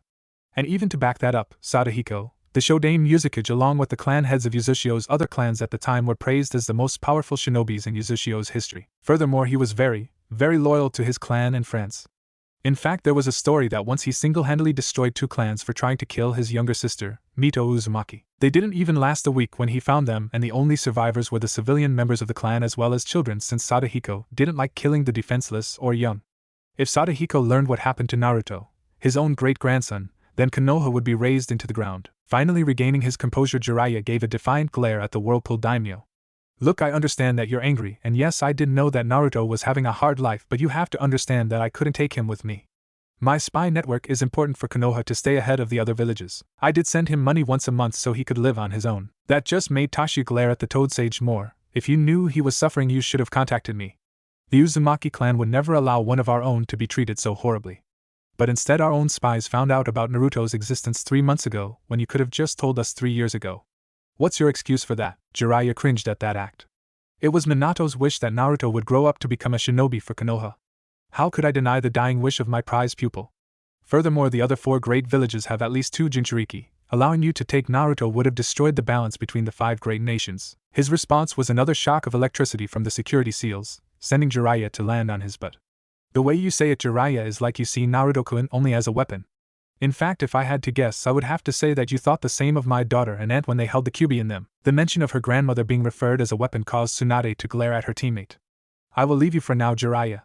And if you make any more excuses like Kakashi did, then Kushina will do the same to you that she did to him," Tashio finally added, remembering when Kushina had cornered the copy Nin one day, demanding to know why he wasn't there for Naruto. When Kakashi gave his reason, which was he was grieving so much after the loss of Minato, Kushina had literally punched him so hard in the face that he might have lost all of his teeth, and after that a serious scolding of learning to deal with the pain and taking responsibility. Because she also grieved for the loss of her husband and child, but that didn't stop her from going on with her life. With that, Tashio and Tsunade walked out, leaving Jiraiya to his own musings. Several hours later, "Mommy, look! It's land!" Naruto shouted with glee as he stood at the front of the ship, pointing ahead at the first land he had seen since sailing. True enough, the land of Whirlpool was coming into sight. From their view, the people on the ship could see several tall mountains on the island, the sandy beach just a few miles ahead, and before that multiple jagged rocks with seals on them. But what stood out the most were the large whirlpools that spun around in the ocean. "Yes, Soichi, that's Whirlpool country," Kushina said gently as she grabbed a jumpy Naruto so he wouldn't accidentally trip. "That's home." Naruto's eyes widened as he looked back at the upcoming island with a look now of longing in his eyes. But that quickly changed when he asked, "But mommy, how will we get past the big swirly water holes?" Naruto asked, not knowing that they were whirlpools. Kushina just giggled before responding. "Those Naruto-kun are whirlpools, which is why the nation is called Land of the Whirlpools. And don't worry, they are man-made by the first female clan head, Oto Uzumaki. The whirlpools make a path for anyone of Uzumaki blood so that way we can enter while they protect the island as well. And if other people come, then we have sealing barriers that alert us on land, allowing barrier teams to control the whirlpools on our own." Naruto made a new sound, amazed of how powerful their clan was before looking out in front of him again. Sure enough, the whirlpools began to part in order to make a path for the boat to go on. Even some of the soldiers and servants, who had seen this hundreds of times, were still in awe at how the whirlpools moved upon the command of the Uzumaki clan. But to Naruto it was something much more, something that he always dreamed of: home.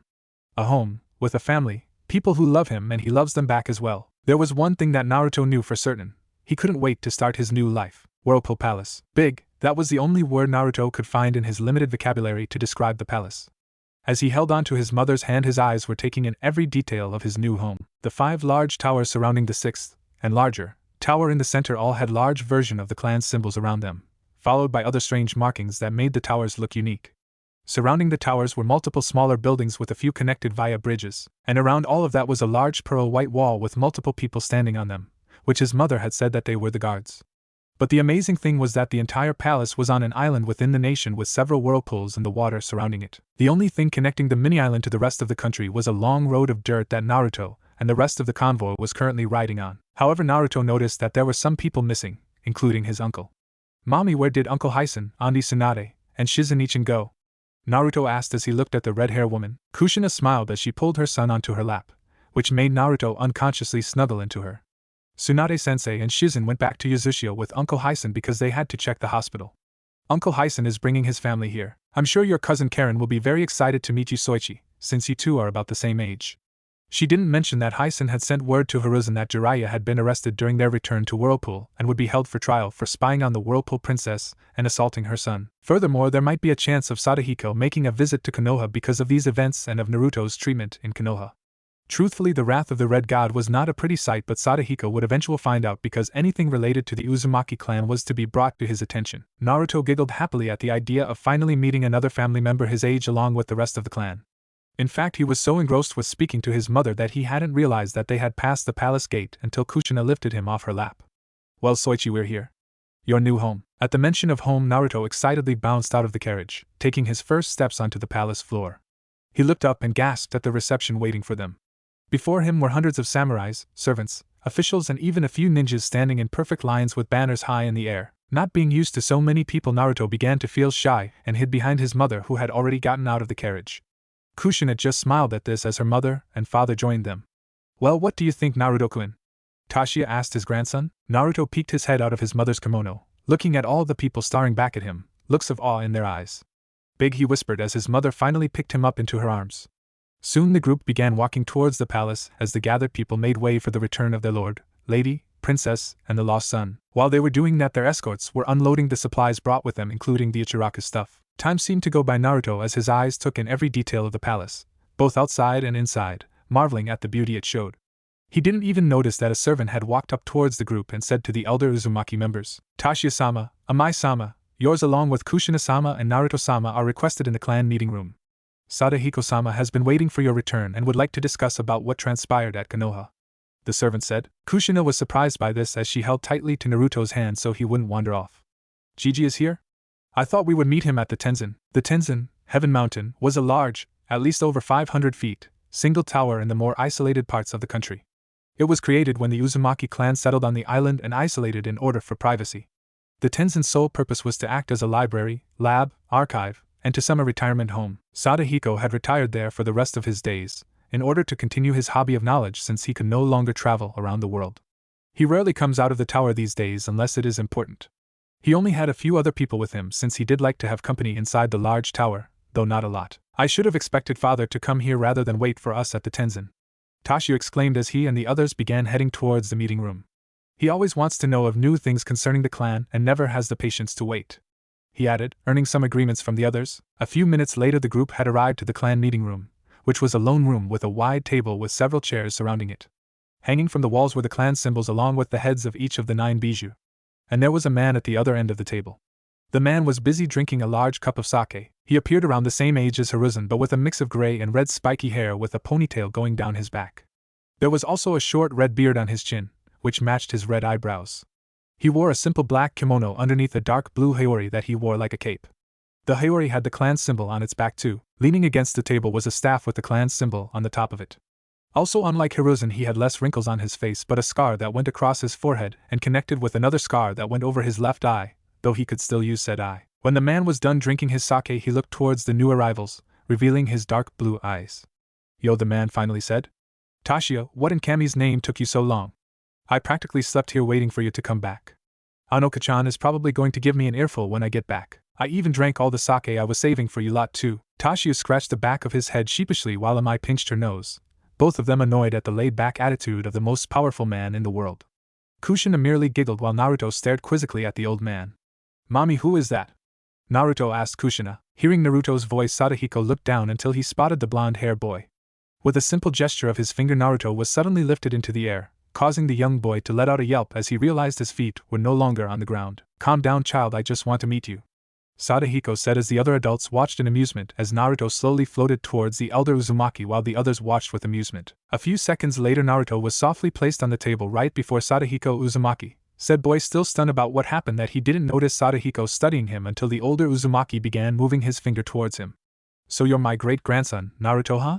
Sadahiko said as he poked Naruto lightly on the left cheek. That seemed to annoy Naruto, and in response he bopped Sadahiko on the nose. Naruto-kun! Kushina scolded.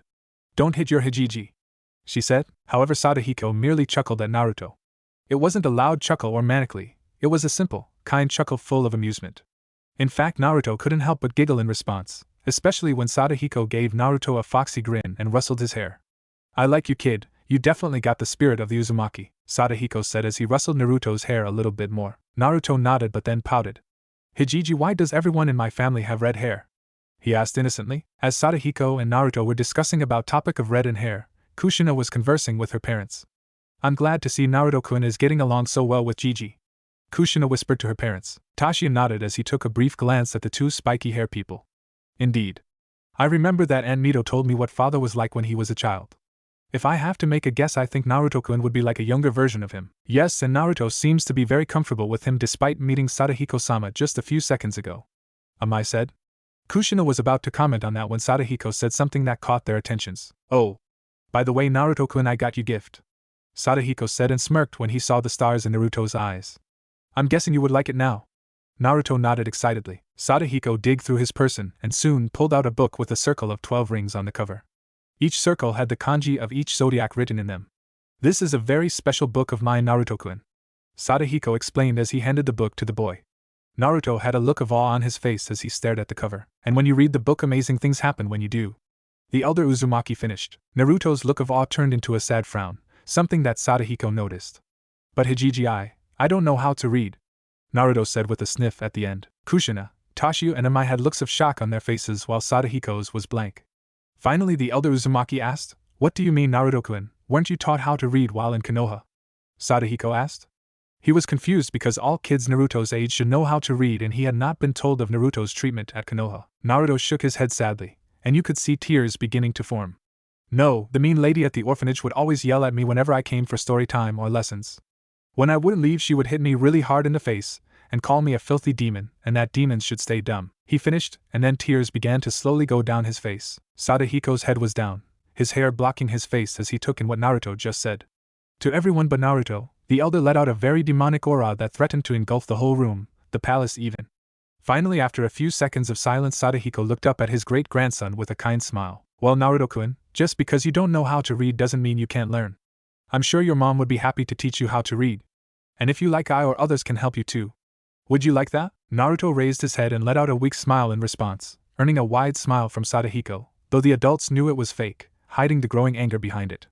Great, now I'm sure you're tired, Naruto-kun, so I'll let your mother take you to your new room. Then he made a gesture to Kushina, who quickly came up to her son and picked her son, allowing him to snuggle into her shoulder. What do you say, Naruto-kun?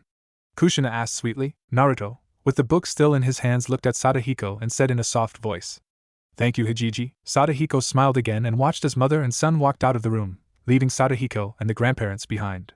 The moment the door closed, however, Sadahiko looked directly at his son and daughter-in-law, the two stiffening at the cold glare the elder Uzumaki was given them. You two mind telling me what the hell happened in Konoha? Tashio and Amai both looked at each other and gulped.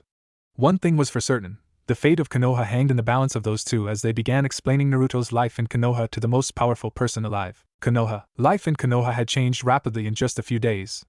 News about Naruto's lineage struck a major dent in the village's morale. Not only had they been abusing the son of their greatest hero since the Shodaime Hokage, but also a member of the Uzumaki clan's noble family. Many wealth and greedy merchant families realized that they lost their chance to reach royalty by having setting up an engagement marriage between Naruto and their daughters. The shinobi forces took it the hardest. Many of them had trouble looking at themselves in the mirror. Because every time they did, they remembered how they caused Naruto so much pain, whether directly or indirectly, and then get even more depressed that they harmed an innocent boy and only child of the Yondaime Hokage. Another thing was that they felt naked without the symbol on their vests, the symbol of the Uzumaki clan, cousin clan of the Senju. All in all, the mood in Konoha had gone down a few degrees, none of them thinking that this couldn't get any worse. What? They were wrong. Back in the council room, the Shinobi Council, Civilian Council, elders and the Hokage were discussing about the new changes to Konoha done by the Uzumaki clan, as well as some things that Hiruzen had discovered amongst the papers from civilians. Since he learned the secret of defeating paperwork, the Sandaime discovered that many civilian council members were trying to gain more power, and chewed them down about the treason they were committing. They were now listening to Danzo about increasing their military now with the Kyuubi's Jinchuriki gone when a Chunin came in with a letter with the Uzumaki clan's symbol. The letter that Hiruzen read is what made him yell just now. Sandaime-sama, what is it? What happened? Kohara asked her former teammate. Hiruzen put the letter down and rubbed his nose, mumbling to himself. Finally he calmed down and looked at the rest of the council. I just received word from the Uzukage that Jiraiya of the Sannin was arrested a few days ago and taken into Whirlpool custody. There were a lot of gasps from the other council members. Finally Shiba asked, what are the charges? Hiruzen reread the letter before responding. The first is neglecting his duties as Naruto-kun's godfather. The second was that harming said boy with one of his summons. And the last one, he sighed again when he read it again, was that he was caught spying on the women's hot spring while Kushina-chan was in said area, thus meaning he was violating the Whirlpool's princess's personal space. At that everyone just groaned loudly or slammed their heads repeatedly on the table. They just couldn't believe of how bad everything has been going in just a few days. They just narrowly avoided the wrath of the powerful Uzumaki clan, and now they might have to face it again. Will this affect us in any way? Choza asked. Hiruzen rubbed his nose. I'm not entirely sure.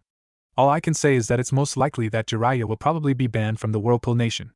The chances of him being executed are slim, but I'll send a letter to Tashio-sama and apologize for my student's behavior.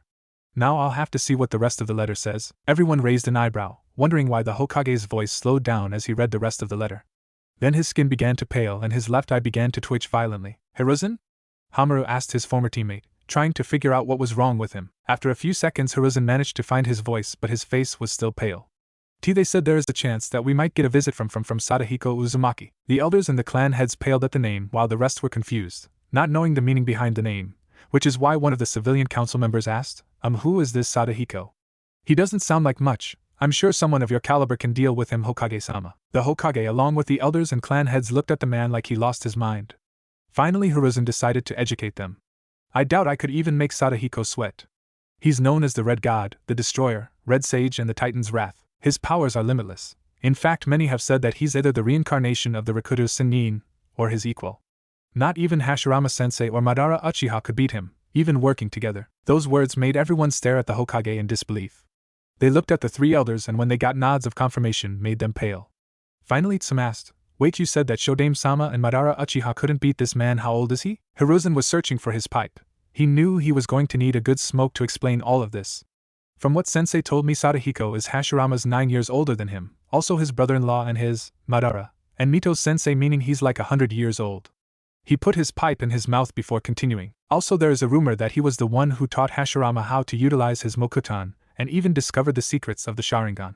My sensei even told me that Sadahiko-sama once took down 2 entire clans when they tried to kill his little sister, Mito-sama. Along with Fuinjutsu, he is skilled in Kenjutsu, Taijutsu, and Ninjutsu, specifically Omniton, and the way he uses it is on a wide scale. If they weren't feeling scared before, the council certainly was scared now if this man was as strong as the Hokage says he is. Isn't there something we can do? Asked a nervous civilian council member, hoping for some kind of way to fight off this possible threat. Before Hiruzen could respond, he was interrupted by a loud, Hiruzen Sarutobi, in Konoha's plaza. Very few ninjas can fly. Despite it being seen as an ability that would be extremely useful, very few ninjas can really do it. The only known people who can accomplish such a feat are the current Sachikage, Inoki, and his sensei, the night-aimed Sachikage, Mu. But the man to beat them to it was none other than Sadahiko Uzumaki, who could move at light speed when he was angry, and right now he was very angry. That is why he arrived to Konoha so quickly. Every word that his son and his wife said when explaining Naruto's treatment at Konoha, the room they were in was slowly starting to crack and break as the elder Uzumaki's temper rose. Finally, the moment they were done, he bolted out of the room, the palace and the nation faster than you could say oh crap. So now Sadahiko was in the center of a crater he made upon landing in Konoha's plaza, throwing people off their feet and sending several stands backwards. Shinobi had already begun to gather around him even before he yelled out the Sandaime Hokage's name, but none of them dared to try and approach the Uzumaki, who was literally radiating golden chakra from his body, even making it visible. A few shinobi, either brave or stupid, however, charged towards him, weapons raised. But the old Uzumaki merely swung his arms, releasing a whirlwind of golden chakra, sending those fools and others flying backwards. As he continued heading towards the mansion, a Nara clan member used his shadow possession technique to try and stop Sadahiko's movements. Keyword try, as his shadow soon broke from Sadahiko's, shocking the Nara greatly. "You're 100 years too early to hold me down, brat," Sadahiko yelled as he slammed his fists against the wind, like he hit something. And when he did, cracks formed in the air and then sent a shockwave/earthquake that caused the Nara member, more people, and the buildings in its way flying backwards. He's a monster! A Chunin, having just arrived with a new group of shinobi, said upon witnessing Sadahiko's action. Hearing the ninja's comment, Sadahiko disappeared and slammed the Chunin into the ground, causing a crater with them as the epicenter. The impact also sent the shinobi around them to lose their balance and fall on their butts. The Chunin who made the comment, and current felt multiple bones snapping from the pressure of Sadahiko's foot on his chest, saw that the old Uzumaki's eyes were now glowing gold that was similar to the golden chakra around him. "You bastards laid a hand on this monster's family, making them weep for 3 years. Sadahiko replied in a deep, dark demonic voice. "Don't even think for a second that laws or gods will be able to protect you." The Chunin as well as various other shinobi literally shit themselves upon hearing that declaration, as well as his killing intent leaking out. Sadahiko then picked up the Chunin and threw him violently into some other shinobi. The old Uzumaki was about to continue his trek when he found himself facing Hiruzen Sarutobi, the clan heads, and a large detachment of ANBU. Behind them were more shinobi as well as a few civilians, including the civilian council. Despite this large number of strong shinobi, the group clearly showed signs of intimidation from the power Sadahiko was still leaking out. Hiruzen decided to speak, and hoped he could calm this godlike man down. "Greetings, Sadahiko-sama, it's an..." "Cut the crap, monkey gaki," Sadahiko interrupted the Hokage. "You know why I'm here, and you know that you brats don't stand a rat's ass against me." He finished the sentence. He released some killing intent, making a lot of people very, very nervous. "Now I'll be merciful and give you 5 minutes to give me a reason for not pounding this damn village to the ground." Hiruzen swallowed deeply before he spoke, saying each word carefully. "I already know why you're here. Because of how your great-grandson was treated." He cringed as Sadahiko released some more chakra. The output caused glass about 3 miles to shatter due to the pressure, along with nearby buildings to crack a little. "But I swear blaming the entire village for only what a few did is not something you would do, nor would Kushina-chan or Naruto-kun appreciate you taking away lives for something that happened in the past," Hiruzen said hastily, doing his best to prevent less damage to be done to the village. He knew for a fact that being the third person called the god of shinobi, not even he nor perhaps all of the ninjas of Konoha could stand a chance against an angry Sadahiko Uzumaki. Sadahiko just stared at Hiruzen before responding. "You're full of BS, monkey boy," he roared, sending some of the clan heads and the other shinobi back flying. "Despite saying that you did your best for Naruto-kun, you allowed your damn age to take over your duties as leader and honoring your successor's final wish. Do you have any idea how much Kushina-chan wept for the past 3 years? Or how much Naruto-kun suffered because of your incompetence?" Sadahiko asked but kept going, not waiting for an answer. "Furthermore, you are an idiot for literally announcing to the whole village of Naruto-kun's status. Don't you know a Jinchuriki's identity is supposed to be kept a secret?" I mean, how do you suppose Mito-nichan or Kushina-chan managed to live here without facing constant scorn from these idiots? Then he glared at the three elders and some of the civilians. And you people are even bigger idiots. No, you're even worse than idiots. Hell, calling you guys bugs wouldn't be enough to title you guys as. It would be an insult to bugs everywhere. You three, he said, looking at Koharu, Hamaru, and Danzo, keep thinking military-like and stuff, that you don't think about a person's feelings. How the hell are you guys Tobirama students if you can't even understand something like that? He roared, unleashing a blast of chakra that sent buildings and people, noticeable the civilian council members, flying into the air and landing somewhere else in the village. Then he glared specifically at Danzo. And don't think I haven't figured out what you wanted to do with my great-grandson, mummy boy. This comment called Danzo to narrow his eye at Sadahiko. And as for you lot, he said, turning to the civilian council members and the people they represent as well as shinobi. What the hell is wrong with you? He roared, causing some of the weak-willed to faint from the killer intent, which included some jonins and A and BUs since this was Sadahiko we were talking about. You ninjas should have at least an idea of how sealing works. Furthermore, you idiots can't see over your own grief that you're abusing an innocent child for something that he had no control over, as well as the fact that he lost his father, and nearly his mother on the night he was born. And to top it all off, some of you people have kids and yet you scorn, yell, and sometimes beat a child about the same age. After that ranting, a lot of people had the decency to lower their heads in shame. As much as they wanted to deny it, they knew that Sadahiko was saying the absolute truth. Sadahiko turned his attention back to Hiruzen, who looked like he aged a few years. I want to destroy this village, or at least leave you lot so hurt it will take 10 generations for you to recover. Sadahiko said calmly but still in a serious tone. But for now and for the sake of Mito-chan, I'll let the guilt and shame you people are feeling be punishment enough for what you have done. But he paused as the golden chakra began to appear once again. If any of you ever hurt my family, my friends, or anyone I hold dear, he slammed his fist down into the ground. The result was a large crack coming from the spot towards an abandoned building, which caused said building to explode. I will bring my wrath upon you all. Taking their gaping faces in silence as a confirmation, Sadahiko prepared to take his leave. Now if you excuse me, I need to be heading home. I have a celebration to attend as well as a trial for that perverted student of your Hiruzen. And with that, the most powerful man since the Rakuta Sannin took off into the air, leaving Konoha behind with buildings ruined and people in pain, both physically and emotionally. Uzumaki clan meeting room. The Uzumaki council was made up of 9 members, including Hyson, the current clan head, while Tashu, Amai, Sadahiko, Kushina, and Kane, who was Tashu and Amai's third child and the younger brother of Hyson and Kushina, were considered honorary members. Unlike other clan councils, which would consist of the clan's elders, the Uzumaki council consisted of clan members that were recognized for their skills, influence, and personality. Most of them were in their 40s or 50s, but the others were younger, like in their 20s or 30s. The youngest member currently was 17, the youngest member ever, second only to Sadahiko, who joined the council at the age of 15, and became the clan head too. The reason why Tashu was not clan head is due to his status as the country's ruler, as well as according to a law set by Sadahiko during the village's founding. Tashu couldn't be clan head and daimyo, as many felt it would give the Uzumaki clan too much power. However, right now Tashu took over as head of the council due to Hyson needed back in Uzushio, and that it concerned his grandson, who was to take the title of daimyo after Tashu's daughter Kushina. Along with Tashu, one of the members was Tatsu Uzumaki, who was the tallest member of the council. He had 2 scars forming an X across his face, which made his hardened face even more intimidating. He had a few gray strands of hair mixed with his red hair, which was loosely hanging down from to his neck. His skin was tanned and body well toned. Hankon wore a long black fur coat with knot shirt underneath and brown long pants and sandals. He was renowned for his immense strength and 2 piston gauntlets he used in battle during the Third Shinobi World War, earning him the name Kaidana. He was trained by Sadahiko and, like his sensei, was firmly loyal to his family and friends. Besides him was Renga Uzumaki, one of the 2 women members and the oldest woman and second oldest member on the council, and was around Kushina's age. Despite being in her mid-40s, she was still very attractive, with her smooth, white, pale skin, long silk red hair tied in a long ponytail. Madoka wore a simple but elegant purple-red kimono with water droplets on it, and revealed her ample bosom. She was well known as a doctor and scientist. Along with that, her skills in combining barrier ninjutsu with medical ninjutsu put her on par with Tsunade. She was well respected due to her calm nature and being the voice of reason, along with a bit of humor too. Next up was Hahen Uzumaki, the clan's most skilled archer. He had spiky red hair that reached his neck and unusual yellow eyes that seemed to clash with his tan skin.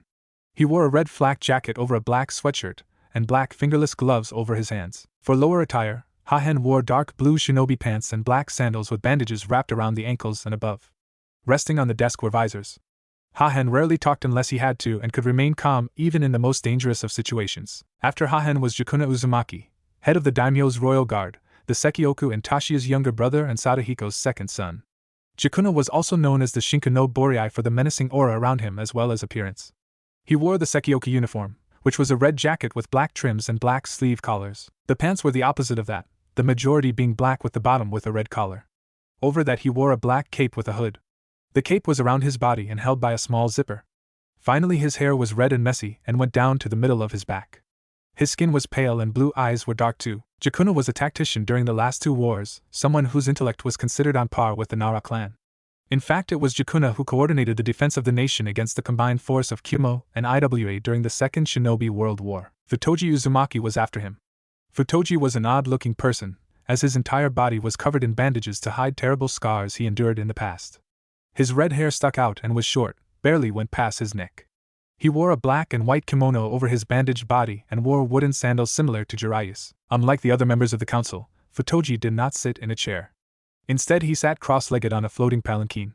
Futoji was an expert in the use of all 5 elements, having created his own unique fighting style of utilizing them. He was also the oldest member of the council when Sadahiko was not present. Jishin Uzumaki is the clan's most skilled swordsman, second only to Sadahiko. Though he wielded a bakken that was made entirely out of chakra metal. He was the one to train both Kushina and Hyson in the way of kenjutsu. He wore a gray sleeveless haori over a black jacket, black shirt, and black pants. His red hair was tied into an upward ponytail and had 3 scars over his lip, the last 2 going over his eyes, which were closed. Leaning against his side was his bakken, tasho, sword sheath. The second female member was Momo Uzumaki, a master of assassination and poisoning. She was 23 and was an admirer of Kushina Uzumaki, seeing her as an example of what all kunoichi should be. Momo had a tomboyish appearance but was nonetheless stunning. She had red hair like the rest of her clan, tied into 2 pigtails that went down her neck. Her green eyes and tan skin made her face beautiful and at the same time intimidating. She wore a short black and yellow kimono with long sleeves, along with black pants that hugged her legs, which was underneath a long black and yellow skirt. And finally the last member was Dawn Uzumaki, the youngest member currently on the council. He was chosen due to his social personality and skills with lightning manipulation. He had blue eyes, fair skin and short spiky red hair. He wore a long-sleeved gray-blue vest, with a high collar that covered his entire mouth and the rest of his lower face. The rest of his attire consisted of dark blue shinobi pants and long black sandals. Currently the room had been altered so that all 9 members, and Sadahiko, were sitting around one Jiraiya who was standing in the center of the room, a chakra-suppressing tag on his chest. Not that it would have made a difference if he didn't have one anyway. Sadahiko would have made sure that Jiraiya couldn't leave. Once everyone was settled, Tashi looked at his father, who gave the daimyo a nod before said man looked back at Jiraiya. Jiraiya, Toad Sage and one of the 3 Sanins of Konoha, do you know why you're here? Tashi asked in a hard tone. Jiraiya hesitated for a moment before responding. I assume it's about me spying on your daughter at the hot springs? Jiraiya asked cheekily only to have everyone glare at him. That is one of them, Tashi said as he looked at some reports. The others are your relations to Naruto Uzumaki, son of Kushina Uzumaki and Minato Namikaze, the latter being your prize student. Jiraiya lowered his head knowing what was coming next as Zangyaku took the stand. According to Kushina-chan, she along with Minato-san asked you to become Naruto-kun's godfather for the name of the main character from your first book, a position you accepted. I assume that you know what the title means and the responsibilities you get by accepting it, correct? Jiraiya just nodded as Tashi spoke again. So tell me, Jiraiya, where were you during the Kyuubi's attack on Konoha? Jiraiya thought for a moment before responding. Somewhere between the borders of the Fire Country and Earth Country when I got a messenger monkey from Sensei, informing me of what happened. And what did you do once you received the letter? Tashiya asked again. Jiraiya sighed before answering. I headed towards Konoha in order to check the damage done by the attack along with checking on the seal placed on Naruto. I stayed for about a month making sure everything was done to ensure Naruto's safety from Minato's enemies before leaving again to check on my spy network. Momo, who was glaring at Jiraiya all the time, asked, Really? And how does going to the land of hot water to spy on hot springs and go to brothels a way of keeping up with your network? Or are you saying that you even have contacts in those places too? Jiraiya was about to reply back when Dawn spoke. I believe we proved the point that Jiraiya had left Naruto-sama right after checking up on him. I would like to know why we weren't informed about the boy's survival when Kushina-sama told us 3 years ago that her child was reported dead. Look, I had no idea Kushina was even alive, Jiraiya protested. I was told that she died along with Minato. Hell, Sensei even showed me the body. Tashiya rubbed his chin. While I admit that that was in no part your own fault, you still have not told us why we weren't informed of my grandson's survival, or was it because, how did you put it back on the ship? The other 4 great villages have at least 2 Jinchuriki. Allowing you to take Naruto would have destroyed the balance between the 5 great nations. I believe that is what you said. And by how you were putting it, you believe that Jinchuriki, past and present, are nothing more than weapons to be used in battle. What? Sadahiko yelled at that.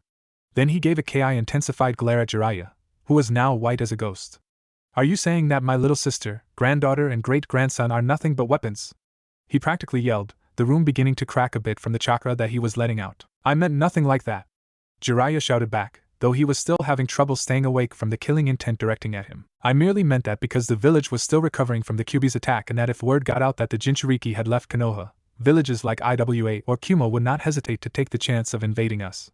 Furthermore, I think we've heard enough, Tatsu said, cutting off Jiraiya. It is clear to me that this man has no excuse for neglecting his duty as a godfather or telling us of Naruto-sama's existence. Along with that, according from Tashio-sama had learned from the mind skin seal we placed on the pervert, it is clear that Jiraiya was aware of Naruto-sama's treatment in Konoha. All in all, I say he is guilty of both betraying the clan, Naruto-sama, Kushina-sama, and Minato-san's trust. I agree with Tatsu-san. Dawn added, which was soon followed by the rest of the council. The only reason I can see for Jiraiya not being there for Naruto, however, was the pain and grief of losing his prized student, who was almost like a son to him. Though that does still not excuse him from his crime and punishment, which I think we should decide on what said punishment should be. Jiraiya looked at them in shock, but he knew better than to speak. To the Uzumaki clan, betraying a promise to people close to you is the worst crime to be done. I vote we have him executed for betraying our clan. Momo shouted and then added, or at the very least castrate the damn pervert. I think that might be a little too extreme, Momo-chan. Renga commented after looking how pale Jiraiya had turned hearing the other Uzumaki female's suggestion. I think a more suitable punishment should be placed. I vote that we banish Jiraiya from coming to Whirlpool country unless we give him permission to enter, and Kushina-sama should decide if he is allowed to visit Naruto-kun, if she still approves of him being the boy's godfather. Tashia nodded. I think that sounds like a fair punishment. Anyone else? When none of the other council members commented, Tashia looked fully at Jiraiya. Jiraiya of Konoha, as daimyo of the Whirlpool country, I hereby banish you from Whirlpool country and any contact with our people outside of the nation. Even if it's of great importance, it shall be up to us if you're allowed to enter the nation, and it will be Kushina-chan's decision if you may have interaction with Naruto-kun. That is final, he said as he slammed his gravel on the table. Yeah. Now get lost, Sadahiko added and formed a ram sign. This caused the seal underneath Jiraiya to glow, and suddenly the Toad Sage was shot through the building and flying over the ocean back to Fire Country. The chakra-suppressing seal had already come off, but that was ignored over Jiraiya's screams. Everyone looked at Sadahiko, who just had a foxy grin on his face. Ha! I always wanted to do that, the old Uzumaki said, with his grin getting wider, earning sweat drops from the rest of the council. What?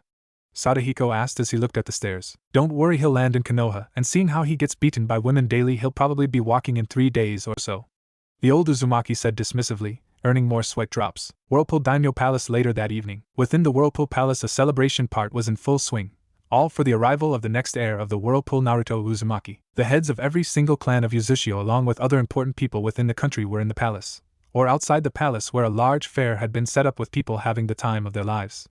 The children were running around in their kimonos, doing whatever kids their age did. Surrounding the room as well as other important areas of the palace was the Koihai.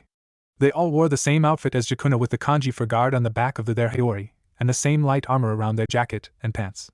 They carried swords and spears with seals on the weapons, making them much more devastating. Amai Uzumaki was with her daughter and several other women near the corner of the large room. Her eyes caught onto her grandson Naruto playing with her granddaughter, Hisen's daughter, Karen Uzumaki. Like her father, Karen had spiky red hair though kept at a shorter length next to her shoulders. Her skin was a bit whiter than Naruto, and she had red eyes and glasses too. She wore a red kimono with purple stripes while Naruto wore a blue kimono with the Uzumaki clan symbol spread all over it. From what Amai could tell, the two and several other kids were telling Naruto about what Uzushio is like. I'm glad that Karen-chan and the other kids are getting along so well with Naruto-chan, Amai said to Kushina and Karen's mother, Nori Uzumaki. Unlike her husband and daughter, Nori had long straight red hair that went down to her back and most of it was tied in a ponytail. However, she did wear glasses just like her daughter and red eyes. Her skin was tan as well, while her husband's was white, though not milky white like his sister's. She wore a dark/light blue kimono while Kushina wore a red kimono with yellow flowers on it. Yes, I was worried that Naruto-kun's experience in Konoha might have affected him with interacting with others, Kushina said with a tone that sounded of relief. I still can't believe that they would do such horrible things to a child, Nori commented.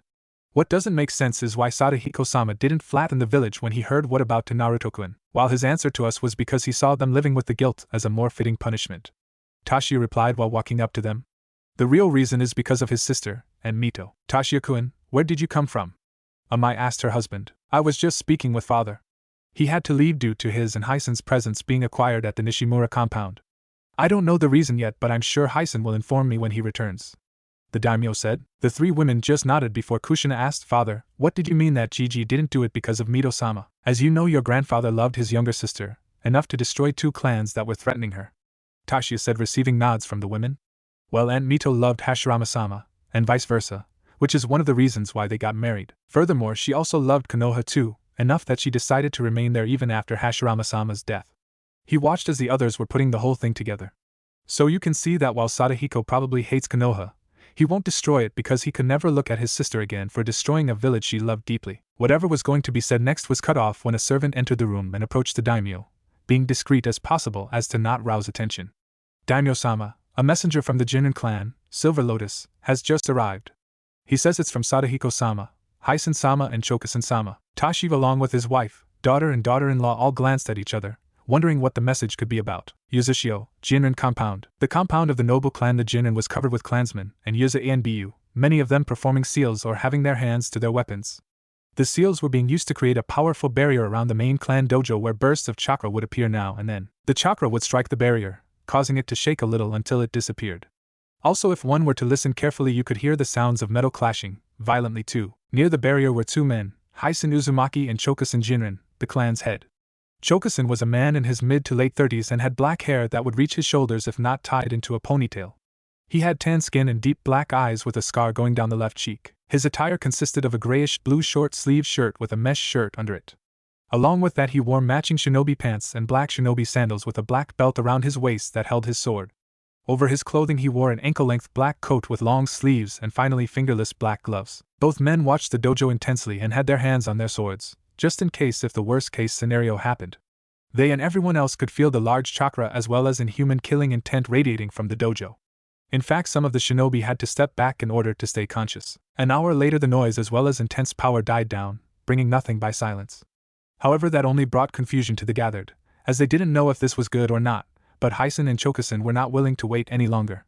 Drop the barrier, Hysen ordered. The barrier team did so, and once it came down, the Yuzakijin clan head walked towards the dojo followed by some of the shinobi. When they reached the door, Hysen looked briefly at Chokusen, who merely nodded. The two slowly entered the dojo to find said place a total wreck, like a war had happened. The walls, floor and ceiling were covered with marks from swords, large cracks and craters caused by the bursts of chakra. And a few places had burnt marks, but in the center of the dojo were 2 people, one standing and the other lying on the ground. The one on the ground was a young boy, no more than 5 years old. He wore a now torn red kimono, but the boy himself had no injuries. The boy's skin was tan, and he had black hair that went down to his neck. Besides him was a now broken katana, split in 2. The man towering over him was none other than Sadahiko Uzumaki. He wore his casual attire, except the right sleeve was gone, and he had a few scratches on his body but nothing serious. In his right hand was a sword, which he held with a firm grip. His hair looked a little out of place, but otherwise he was completely calm, not the least bit tired. His eyes were dark as he looked at the unconscious boy before him. Gigi, Hysen said as he walked up to his grandfather. Sadahiko just looked at him, and then Chokusen, who was staring at the boy. Do not fret, Chokusen-san, your son is now okay. I managed to calm him down and place a seal to stop the wild chakra in him. Sadahiko explained. Chokusen Jinin nodded gratefully before rushing to his son's side, picking the boy up carefully. As the other Jinin clan members approached their clan leader, Hysen walked up to Sadahiko, who had a concerned look on his face. Gigi, that unstable chakra, the killing intent, was that? Yes, Sadahiko said, answering Hysen's question. The older man had a serious look on his face, while at the same time remembering a time long ago, and a fierce battle with a woman wielding a sword. Little Jinsuke Jinrin here, his chakra is just like his ancestor, the Jinin clan head of my time, Tanishine Jinrin. Hysen swallowed, a nervous look on his usually impassive face as he looked back at the boy, who was being carried by his father to the compound's medical area. So that means Jinsuke Jinrin is the second Kijin of the Jinin clan. Sadahiko finished. And if I'm right, we might have a generation that will surpass mine. The older Uzumaki said with a faint smile forming on his face. At least 100 years ago. Unknown location. On a stormy and rainy night, a young Sadahiko Uzumaki, wearing light red samurai armor over a blue cloak, ducked in time to avoid having his head chopped off by a scythe. Then he swung his own broadsword and watched as it collided with 2 dual scythes, wielded by Hachiro, a blue-haired man that wore black demonic armor over a gray cloak. The impact of the 2 weapons created powerful shockwave that sent much of the surroundings flying backwards, including uprooted trees, pieces of earth, and even the wind itself was thrown back. The blue-haired man was pushed back before doing a back flip and recovering. Using great speed, Hachiro slammed his hands together before a few seconds later extended them. In between them was a spear made out of black energy, and released several small sparks. When he was done, Hachiro threw it, and in mid-air it dispersed, unleashed a powerful barrage of black wind slashes. Seeing the attack coming at him, Sadahiko formed his signature ram seal. Anmayatan, Hakua no Jutsu. White wall technique. Then a giant clear white wall appeared between Sadahiko and Hachiro's attack. The massive wall managed to hold out against the strong blast of wind, deflecting it to all sides except towards Sadahiko. The deflected attack struck the forest instead, creating numerous explosions with rocks and bits of trees flying into the air. Once the attack died down, the wall broke apart as Sadahiko leaped towards Hachiro, both of them dueling again with their weapons, each clash causing more explosions. Hachiro managed to get an opening and slash Sadahiko's chest after deflecting a sword strike. However, Sadahiko soon turned into smoke, revealing him to be a shadow clone. Anmayatan, Hien Ogura no Jutsu.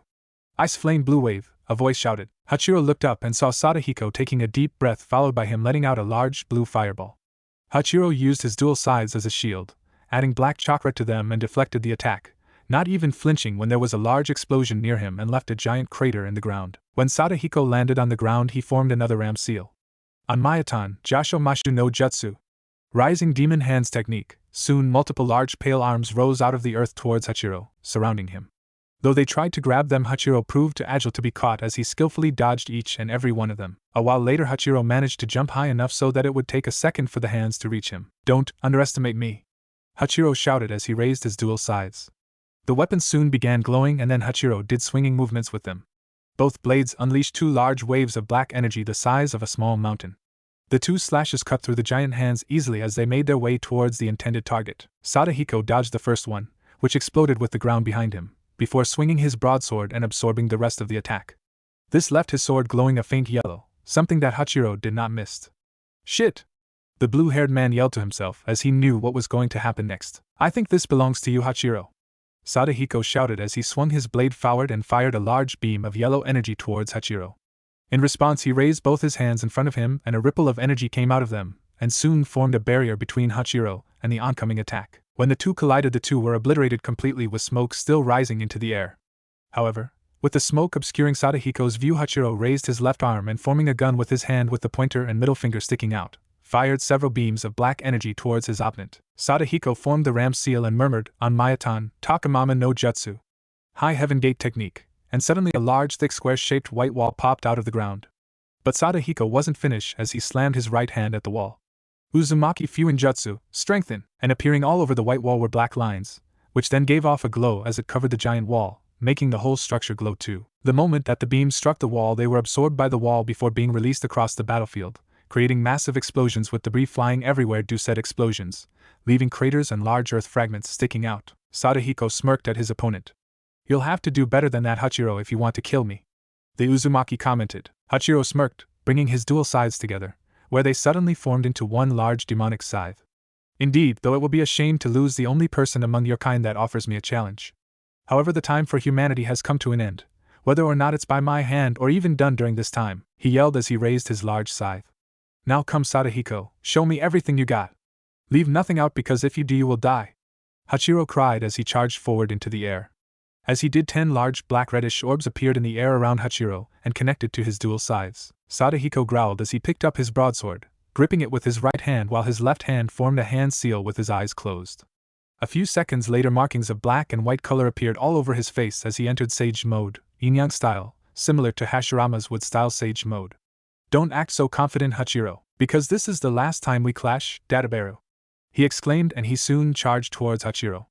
"Senpu, Anmayatan, Hashinoken Seishin no Jutsu, Sage Art, Yin-Yang Release, Astral Sword Spirit," and soon chakra came out and surrounded his sword, combined with the natural energy Sadahiko put into the blade, morphing into the shape of a much larger version of it except with a blue glowing blade, giving Sadahiko's sword a longer reach. And when their weapons made contact, the impact created a powerful shockwave that went on for miles and blinded the sky and cut through the heavens. Yuzushio, the Tenzin, present time, morning. An elderly Sadahiko Uzumaki opened his eyes, waking up from his sleep. He found himself in his private studies, a large room that was at the top of the Tenzin. One side was a wall with a door on it, the entrance to his office, and the other side was a wide balcony that served as a viewpoint for him so he could see the ocean and a part of the nation, A/N. Try to imagine it like Yamamoto's office from Bleach, except with more stuff in it. Scanning his room, taking in the numerous pictures, maps, scrolls and books stacked in shelves, tables and even the floor, Sadahiko looked down at his desk and saw that he was reading a notebook about the Rakuta Sinin that he wrote. Guess I must have drifted off to sleep. Sadahiko thought as he closed the book and slowly got up. But why did I dream about that battle? The old Uzumaki asked himself as he placed the book back into the shelf. That fight was decades ago, but why was I dreaming about it? Could have it had been the words Hachiro said? The time for humanity has come to an end, whether or not it's by my hand or even done during this time, the words still fresh in his mind. These and so many more questions were flowing through Sadahiko's mind when a knock cut him off from his thinking. Enter, he said without looking towards the door, instead taking out another book that was about a stone called Gale. The door opened and a young woman entered. She was an Uzumaki if the red hair was any indication. It was tied into a ponytail down the back and a white headband underneath her bangs. Her skin was a soft white, and she had black eyes. Her attire consisted of a purple and yellow kimono that went down to her heels. The only odd part was that she wore no footwear, leaving her feet bare. Sadahiko-sama, Tashiya-sama is here to see you. He is waiting in the lounge on the 34th floor. The young woman said. Sadahiko nodded as he put the book back and walked towards the door where the woman was standing. Thank you, Anoka-chan, I'll head there right now. And with that, both Sadahiko and Anoka made their way towards the lounge. A few minutes later, after taking the chakra seal enhanced elevator, they arrived at a wide open lounge, where Tashiya was sitting on a chair while a servant served him some tea. Sadahiko noticed that he wasn't wearing the usual daimyo attire, but instead settled for a plain blue kimono, with the clan crest facing the front and most likely the back as well, with a purple sash and a katana resting besides the chair. Now Tashiya, don't tell me you stepped down as daimyo already? Is that why you came to see your old man? Sadahiko asked teasingly. Tashiya, noticing his father was here, caught on what he was doing and smirked back. I'm not ready yet to give the job to Kushina-chan yet. I just prefer wearing some normal, less uncomfortable clothes while I can. As for my reasons for coming here to see you, it concerns Naruto-kun. Sadahiko had a cup of tea in his hand when he heard this. Why is he still having nightmares? Sadahiko asked his son. The first few weeks since he was reunited with his clan, Naruto had experienced numerous nightmares due to his short time in Konoha. Usually it would result in Naruto sleeping with his mother in order for the boy to be calm and sleep through the night. However, it kept happening for at least 3 months that they had to find some way to help the boy. Though they lacked anyone who had the ability to go into mines like the Yamanaka clan, the Uzumaki clan still had their great skills in Fuinjutsu, including a special type of seal that would allow a person to find out what another person was thinking. Simple enough, they found out that Naruto needed a lot of caring in order to help him get over his trauma in Konoha. No, not that Naruto-kun has stopped having nightmares for a while now, though he still likes to sleep in Kushina-chan's bed, not that she minds. Tashiya said as Sadahiko nodded. No, the problem is that somehow, IWA got wind of Naruto-kun's existence as well as him being the son of Minato-kun. Tashiya watched as his father groaned in annoyance, and couldn't help but agree with him. I swear I should have killed that idiot Mu and his student Inoki when I had the chance, in order to spare their village of having gaining their misguided permanent grudge persona. I mean, I know that we Uzumaki have the same thing, but at least we don't take it out on kids or run our lives. Sadahiko said while adding in a few curses. Then he looked at his eldest son. I assume Yujin was the one who discovered this piece of information? Tashiya nodded. Yes, and he believes that IWA might send this over to Kumo since the current Raikage has no love for the former Yondaime Hokage there. Sadahiko scoffed. Like I give a damn what Kumo thinks. After what we did to them in response to their attempt of kidnapping Kushina-chan, they won't try anything rash and will mostly do a wait-and-see approach. Tashiya nodded in agreement. True, but with the dignitaries coming from Konoha, the council and my court along with the clan and Yuzashio's council are wary that they might try to use the chance to infiltrate the country. That caught Sadahiko by surprise. Konoha is sending representatives here? What for? Do I have to beat the crap out of them again? Tashiya scratched his head, like the whole thing annoyed him. Well, originally Kushina-chan wanted to invite some of her friends from Konoha to Naruto's 4th birthday next week since she hasn't seen them for so long. But that soon came to the attention of the Konoha Council and the Fire Daimyo, so now, along with several of her friends and their children, representatives of both Konoha and the Fire Country will be coming to discuss certain matters concerning the re-established alliance between us and Konoha. Tashiya explained before getting back up. That was all, father. I had best return to the palace so I can prepare when they come and Naruto's birthday. And with that Tashiya bowed to his father and was escorted out of the tower by a servant. Well, this ought to be interesting, Sadahiko commented as he went back to his studies. Before he left, he turned to a servant that was standing to the side. Make sure to tell Anoka-chan that the tower's security should be up and running by next week. I don't feel like dealing with trespassers when I have to head towards the palace, Sadahiko said, which the response he got was a bow from the servant. He was about to head back to his studies when he froze in mid-step, his eyes widening. Nanny! Naruto's birthday is coming up. Should I got to find him a present? Back in Konoha, Hokage's mansion. Currently the Sandaime Hokage, or rather several clones of him, were currently working on paperwork while the original one was reading his student's latest work, a perverted smile on his face. His days of dealing with the bane of all Kages, paperwork was now over. Of course, the happy moment was ruined when Danzo Shimura entered the room unannounced. Though Hiruzen had sensed his old rival a few minutes before he came in, so by then his clones had dispersed, and he put his book away. Can I help you with something, Danzo? I would like to discuss with you about letting me be part of the delegates that are to go to Whirlpool country next week. The War Hawk said in his usual monotone voice. Hiruzen sighed. He knew this was going to happen sooner or later. Looking up at his former rival, the Sandaime Hokage said, Danzo, you of all people should know why you weren't included. It's bad enough that we decided it out of nowhere when we found out that several of Kushina's friends would be heading toward Whirlpool Nation. She and Tashi weren't exactly pleased about that, and I don't want to even know what Sadahiko thinks of all this. Sending you would be like shouting a declaration for war, because I know that the only reason that you would want to go to that country is because Naruto-kun is there. Danzo narrowed his eye a bit, and you could have sworn something that sounded near to a growl came from his vocal cords, though it was hard to tell because of his emotionless facade. He contains the Kyuubi within him. He is the property of Konoha, as has all Kyuubi Jinchuriki since the village's founding. I dare you to say that in front of Sadahiko Uzumaki and see what happens. Hiruzen murmured, though loud enough for Danzo to hear. And speaking of Jinchuriki, need I remind you that all past Jinchuriki along with the current one have all been Uzumaki. Mito-sama moved to Konoha because she loved Hashirama-sama and left with her older brother's blessings, who at the time was the Uzumaki clan head. Kushina-chan came to Konoha because Uzushio was dealing with several fronts, and it would have been impossible for Mito-sama to leave Konoha in her current condition, and that she could have been targeted. The reasons why she didn't go back to Uzushio is because her home nation was still under pressure, and that she had grown a connection to Konoha and several people within it.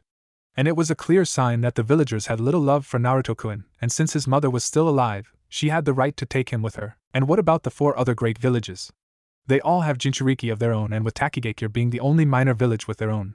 What are the chances that with this change of power that the 4 formers trying to destroy us in our weakened state, or with the latter trying to take our spot as a major village, because of your cowardice in facing against the Whirlpool Nation, you leave Konoha in a vulnerable state? Danzo argued, hoping to use Hiruzen's care for the village's safety and survival as a means of convincing the Sandaime Hokage that they should take action of retrieving Naruto and bringing him back to the village. As Hokage, it's your duty to. Danzo didn't get a chance to finish that sentence as the room and himself was struck by a wave of chakra and killing intent, the source being Hiruzen himself. And despite his years as a shinobi and being a master of hiding his emotions, Danzo could not help but subconsciously cower at the force directed at him, with his skin turning slightly white. Don't you dare tell me how to do my duty, Danzo! Hiruzen roared as a menacing figure seemed to form from the elder Hokage's shadow behind said man. The figure appeared to be glaring down at Danzo as if it was passing judgment of some sort. But it was the eyes of the Sandaime Hokage that caught Danzo's attention. They were no longer filled with the soothing, gentle grandfatherly presence that many in Konoha had come to know. No, now they were nothing more than an intense pillar of fire, a powerful inferno that could reduce armies to ashes. Danzo realized that right now he was in the presence of the professor, the man that could strike fear into the hearts of even seasoned veterans and unleash fury equal to a bijou. Even before Sensei picked me as his successor, I knew the duties of the Hokage. Hiruzen started as his killing intent went down, but was still there nevertheless. I have led this village through the remainder of the First Great Shinobi World War all the way up to the Third War. I will not deny that I have made mistakes now and then, but I am only human, such as all Kages in the other villages as well as my predecessors. Then the killing intent disappeared completely, though small traces of it remained. Nonetheless, Danzo's skin color returned to normal, but that was ignored as Hiruzen kept talking. After Sadahiko-sama's visit, I realized that I've allowed my age to be an excuse for the corruption happening in Konoha, and I intend to rectify that before I retire or die, which means I shall be keeping an eye on a few people, including you, Danzo. Hiruzen said the last part while sending an intimidating glare towards his old rival. The Hokage always had a feeling that Danzo hadn't disbanded route like Hiruzen had ordered, and upon learning that Kushina was tricked into believing that her son was dead left little doubt on who was responsible. Silence took over in the room as the 2 old rivals merely stared at each other for what seemed like an eternity. Finally it was Hiruzen who broke the silence. Your request to join the party going to Whirlpool Nation is denied, now leave. Danzo looked at the elder Hokage for a minute longer with his lone eye before leaving without a single word uttered. The War Hawk knew that trying to push the case was now both useless and suicidal, with Hiruzen reverting back into his old persona. However, I still must find a way of getting ears into this meeting with the Whirlpool, without Hiruzen knowing about it. Danzo thought, various plans forming within his head. In the Whirlpool Daimyo's palace, a week later, currently soon to be 4 years old Naruto Uzumaki was slowly awakening from his slumber. Naruto's room was a large room, with his 2-person bed in the center of the right side of the room. The blanket that covered his small body was yellow with fishes of different sizes and colors on it. The room itself was painted orange with pictures of various baby animals painted on it in a certain pattern. The rest of the room was covered with multiple shelves filled with children books and various toys for a boy of Naruto's age. Other items included a small sofa, boxes also filled with toys, a chair that Naruto's mother would sit on with him on her lap when Kushina was reading him a story. There was also a closet at the left corner filled with clothing for the young Uzumaki. Finally, 2 windows were placed on the wall on the right side of Naruto's bed, showing the new morning of the Whirlpool country. Naruto's eyes slowly opened and the first thing he saw was his beloved teddy bear, his first birthday gift, which he had gotten from his short time in Konoha. He had it only for a year, since he had gotten it on his 3rd birthday. It had brown fur with green eyes and light tan-furred paws, nose and belly. According to the sandaime, it had belonged to Naruto's mother, which was later confirmed by said woman. That, along with it being Naruto's first birthday present, made the young boy cherish the toy with great reverie. Also, it was Naruto's most guarded object during the next few months. The reason was because the night right after he got the toy, he nearly lost it. It was in the middle of the night, and Naruto was asleep with the bear held tightly around his arms and rubbed against his body. An unknown amount of time later, Naruto felt the lack of fur against his body, causing him to wake up. The result was him being in his small room in the orphanage without his teddy bear, and the door slightly open. Fearing the worst, Naruto peeked out of his room and saw the orphanage lady marching away with the stuffed animal in her hand, with said woman occasionally striking it violently against the wall. With the stealth the 3-year-old Naruto at the time could muster, he followed the matron, fearing the worst for his prized possession such as being thrown in the fireplace. But heavens were smiling down on the young blonde. The matron at the time was both drunk and tired and, after beating the toy several more times, threw it into the kitchen trash can before heading towards bed. Whether or not this was her intended goal or not, Naruto did not know, but was glad that it was this, then having the toy thrown into the fireplace to be burned. So moving swiftly, Naruto rescued his teddy bear from the trash can and dashed back to his room, shutting the door and locking it. Once he did that, Naruto jumped into bed, covered himself and the toy completely with his blanket, and cried softly as he held it close to him. True, the toy was slightly damaged after the beating it had been given by the matron, its fur tangled and messy, 3 tears in it with the cotton sticking out, and one of its green eyes limping out of the socket. But Naruto could care less about that, and was just happy he didn't lose it. He had been lucky that at least one of the employees at the orphanage, a young woman who was in her late teens, early 20s, who did not have a rational hatred towards the young Uzumaki, was working the next day. Naruto secretly managed to have her wash the teddy bear and then fix it to the best of her abilities, since the young woman wasn't an expert in sewing. But she managed to reattach the eye and close the rips on the toy so they wouldn't reopen unless being swung around violently, and Naruto was eternally grateful to her. For the next few months, Naruto never took the teddy bear with him when outside of his room, for fear of losing it for good this time. However, he also had to keep it hidden within his room so it could never be found. Naruto managed to do this when he found a loose wooden board on the floor of his bedroom underneath his bed. It was big enough for him to hide his teddy bear in, and deep within the bottom of the bed that only someone of his size could get to. He had been unable to get it when the matron suddenly threw him out on that fateful day, and it would have been left behind if Kushina hadn't paid the matron lady a little visit during her quest to punish all those who had mistreated her son. After speaking with the matron, Kushina went to her son's former room to see if there was anything of his that needed to be collected. Following some strange intuition, Kushina had moved the bed and discovered the teddy bear's hiding spot. And so a week or so later, after their return to Whirlpool Nation, Kushina had fixed the toy up completely and returned it to an overjoyed Naruto. Now he sleeps with it every night without worrying of losing it ever again. A knock at his door woke him up from his thoughts. "Naruto-chan? Are you awake, sweetie?" A familiar feminine voice asked on the other side of the door. Naruto smiled upon hearing the voice. "Mommy." "Oof," Naruto said as he shot up the bed to run towards his mother. However, doing so got him accidentally caught within his blanket, and the sudden restraint caused Naruto to fall out of his bed and landed on the floor with a thud. Kushina immediately came in when she heard the noise and soon found herself looking at a mummified little Naruto. The yellow blanket was now completely wrapped around the boy's body with only his eyes not covered and his arms sticking out. But this obvious thing did not make a connection with Naruto, as his only thoughts were reaching his mother, and thus ran towards her. Kushina found it cute and bent down to get a hold of her son. "Careful, Naruto-chan, you don't want to fall again, especially on the morning of your birthday," Kushina said softly as she helped her son get untangled from the blanket. And though she had been trying to calm Naruto down, something that is almost impossible for a person with Uzumaki blood, so he could get free of the blanket, the mention of his birthday seemed to have made Naruto even more excited as he was squirming in his mother grip. A birthday, his first real birthday, with cake, gifts, friends and so many other things he had seen other children back in Konoha have. Will Hijiji, Uncle Kane and Uncle Hisen's family be there, mommy? Naruto asked as he finally calmed down so his mother could help him get dressed. Kane Uzumaki was the younger brother of Hisen and Kushina, thus making him the third child and second son of Toshio and Amai Uzumaki and finally Naruto's uncle. He was one of Uzushio's best ANBU captains at the age of 15 and was currently the commander of the village's special ANBU unit, the Iryu. Now before you think he got there through his connections, then think again, as Kane worked hard for that position, as is the unofficial law of the Uzumaki clan. You don't earn something just because of who you're related to or something you posses. You earn it through hard work, and that is what Kane did. He was a prodigy, don't tell him that, since he hated the word, and believed to be almost as good as other famous prodigies such as Minato Namikaze and Kakashi Hatake. In fact, he became an S-rank shinobi at the age of 12 and 2 years later earned the name Shinkanoa Kidori, Crimson Wrath, due to his hot temper and his spiky red hair. Kane hadn't been able to come to Konoha because Hyson had him stay in charge of Uzushio. But he did get a chance to meet his nephew during the party in honor of Naruto's arrival. Naruto instantly came to like his second uncle as he was a bit more loose than Hyson and still had a penchant for doing pranks, though nowadays he merely did humorous jokes since he did have a duty as the commander of the Airyu. Kane was also given the honor of wielding one of the clan's famous swords, the Tsurugiya, Sword Wings, a broadsword with unique seals. They're just taking care of a few things and then they'll be over soon, Kushina said as she finally managed to get a blue kimono with the clan's crest on the back onto Naruto's form. And don't forget that Sadahiko Gigi is old, so it might take him some time to get here, Kushina added with a foxy grin while Naruto giggled at the joke. Elsewhere within the Tenzin, said Elder Uzumaki sneezed as he finished looking over Naruto's present. Damn, someone's talking about me.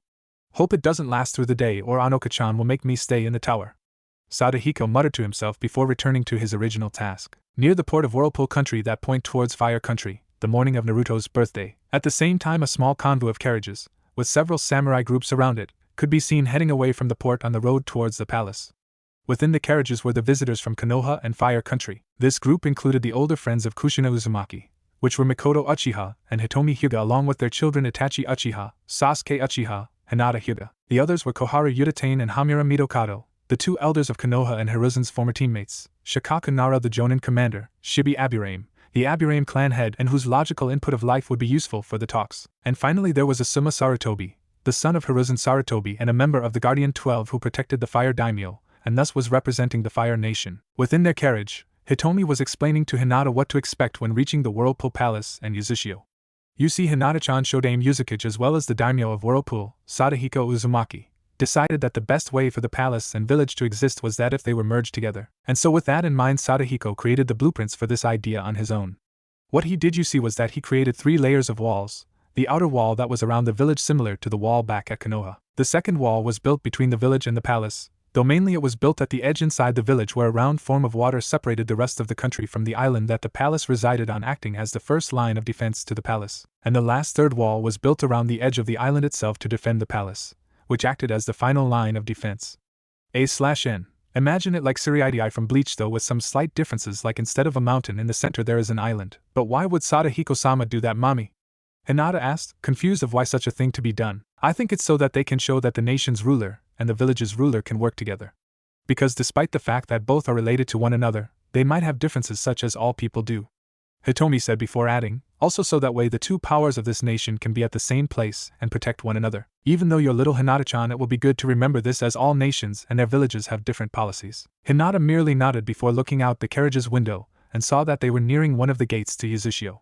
When they passed through, Hinata was in awe of what she saw and couldn't help but marvel at the beauty of Uzushio.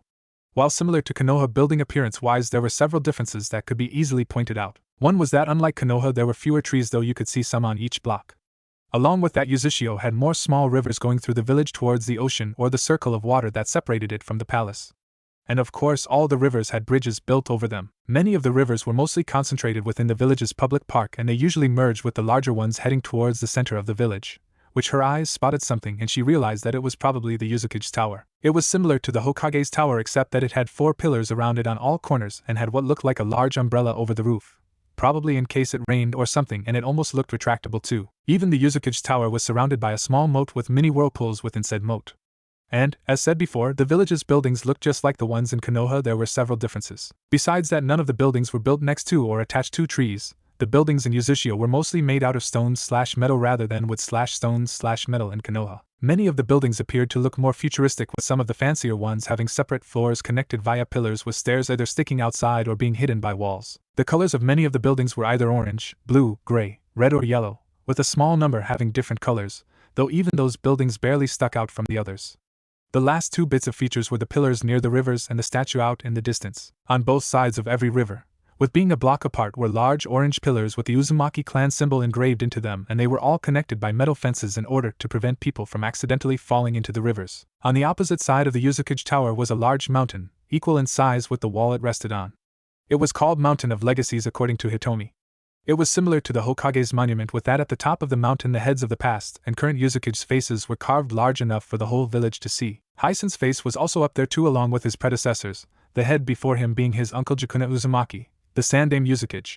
After that was Hisen's father Tashi Uzumaki, then Nidame Uzumaki who took the position when his father, Sadahiko Uzumaki, stepped down from the position as Shodame Uzumaki in order to wander the world and later settle down in the Tenzin.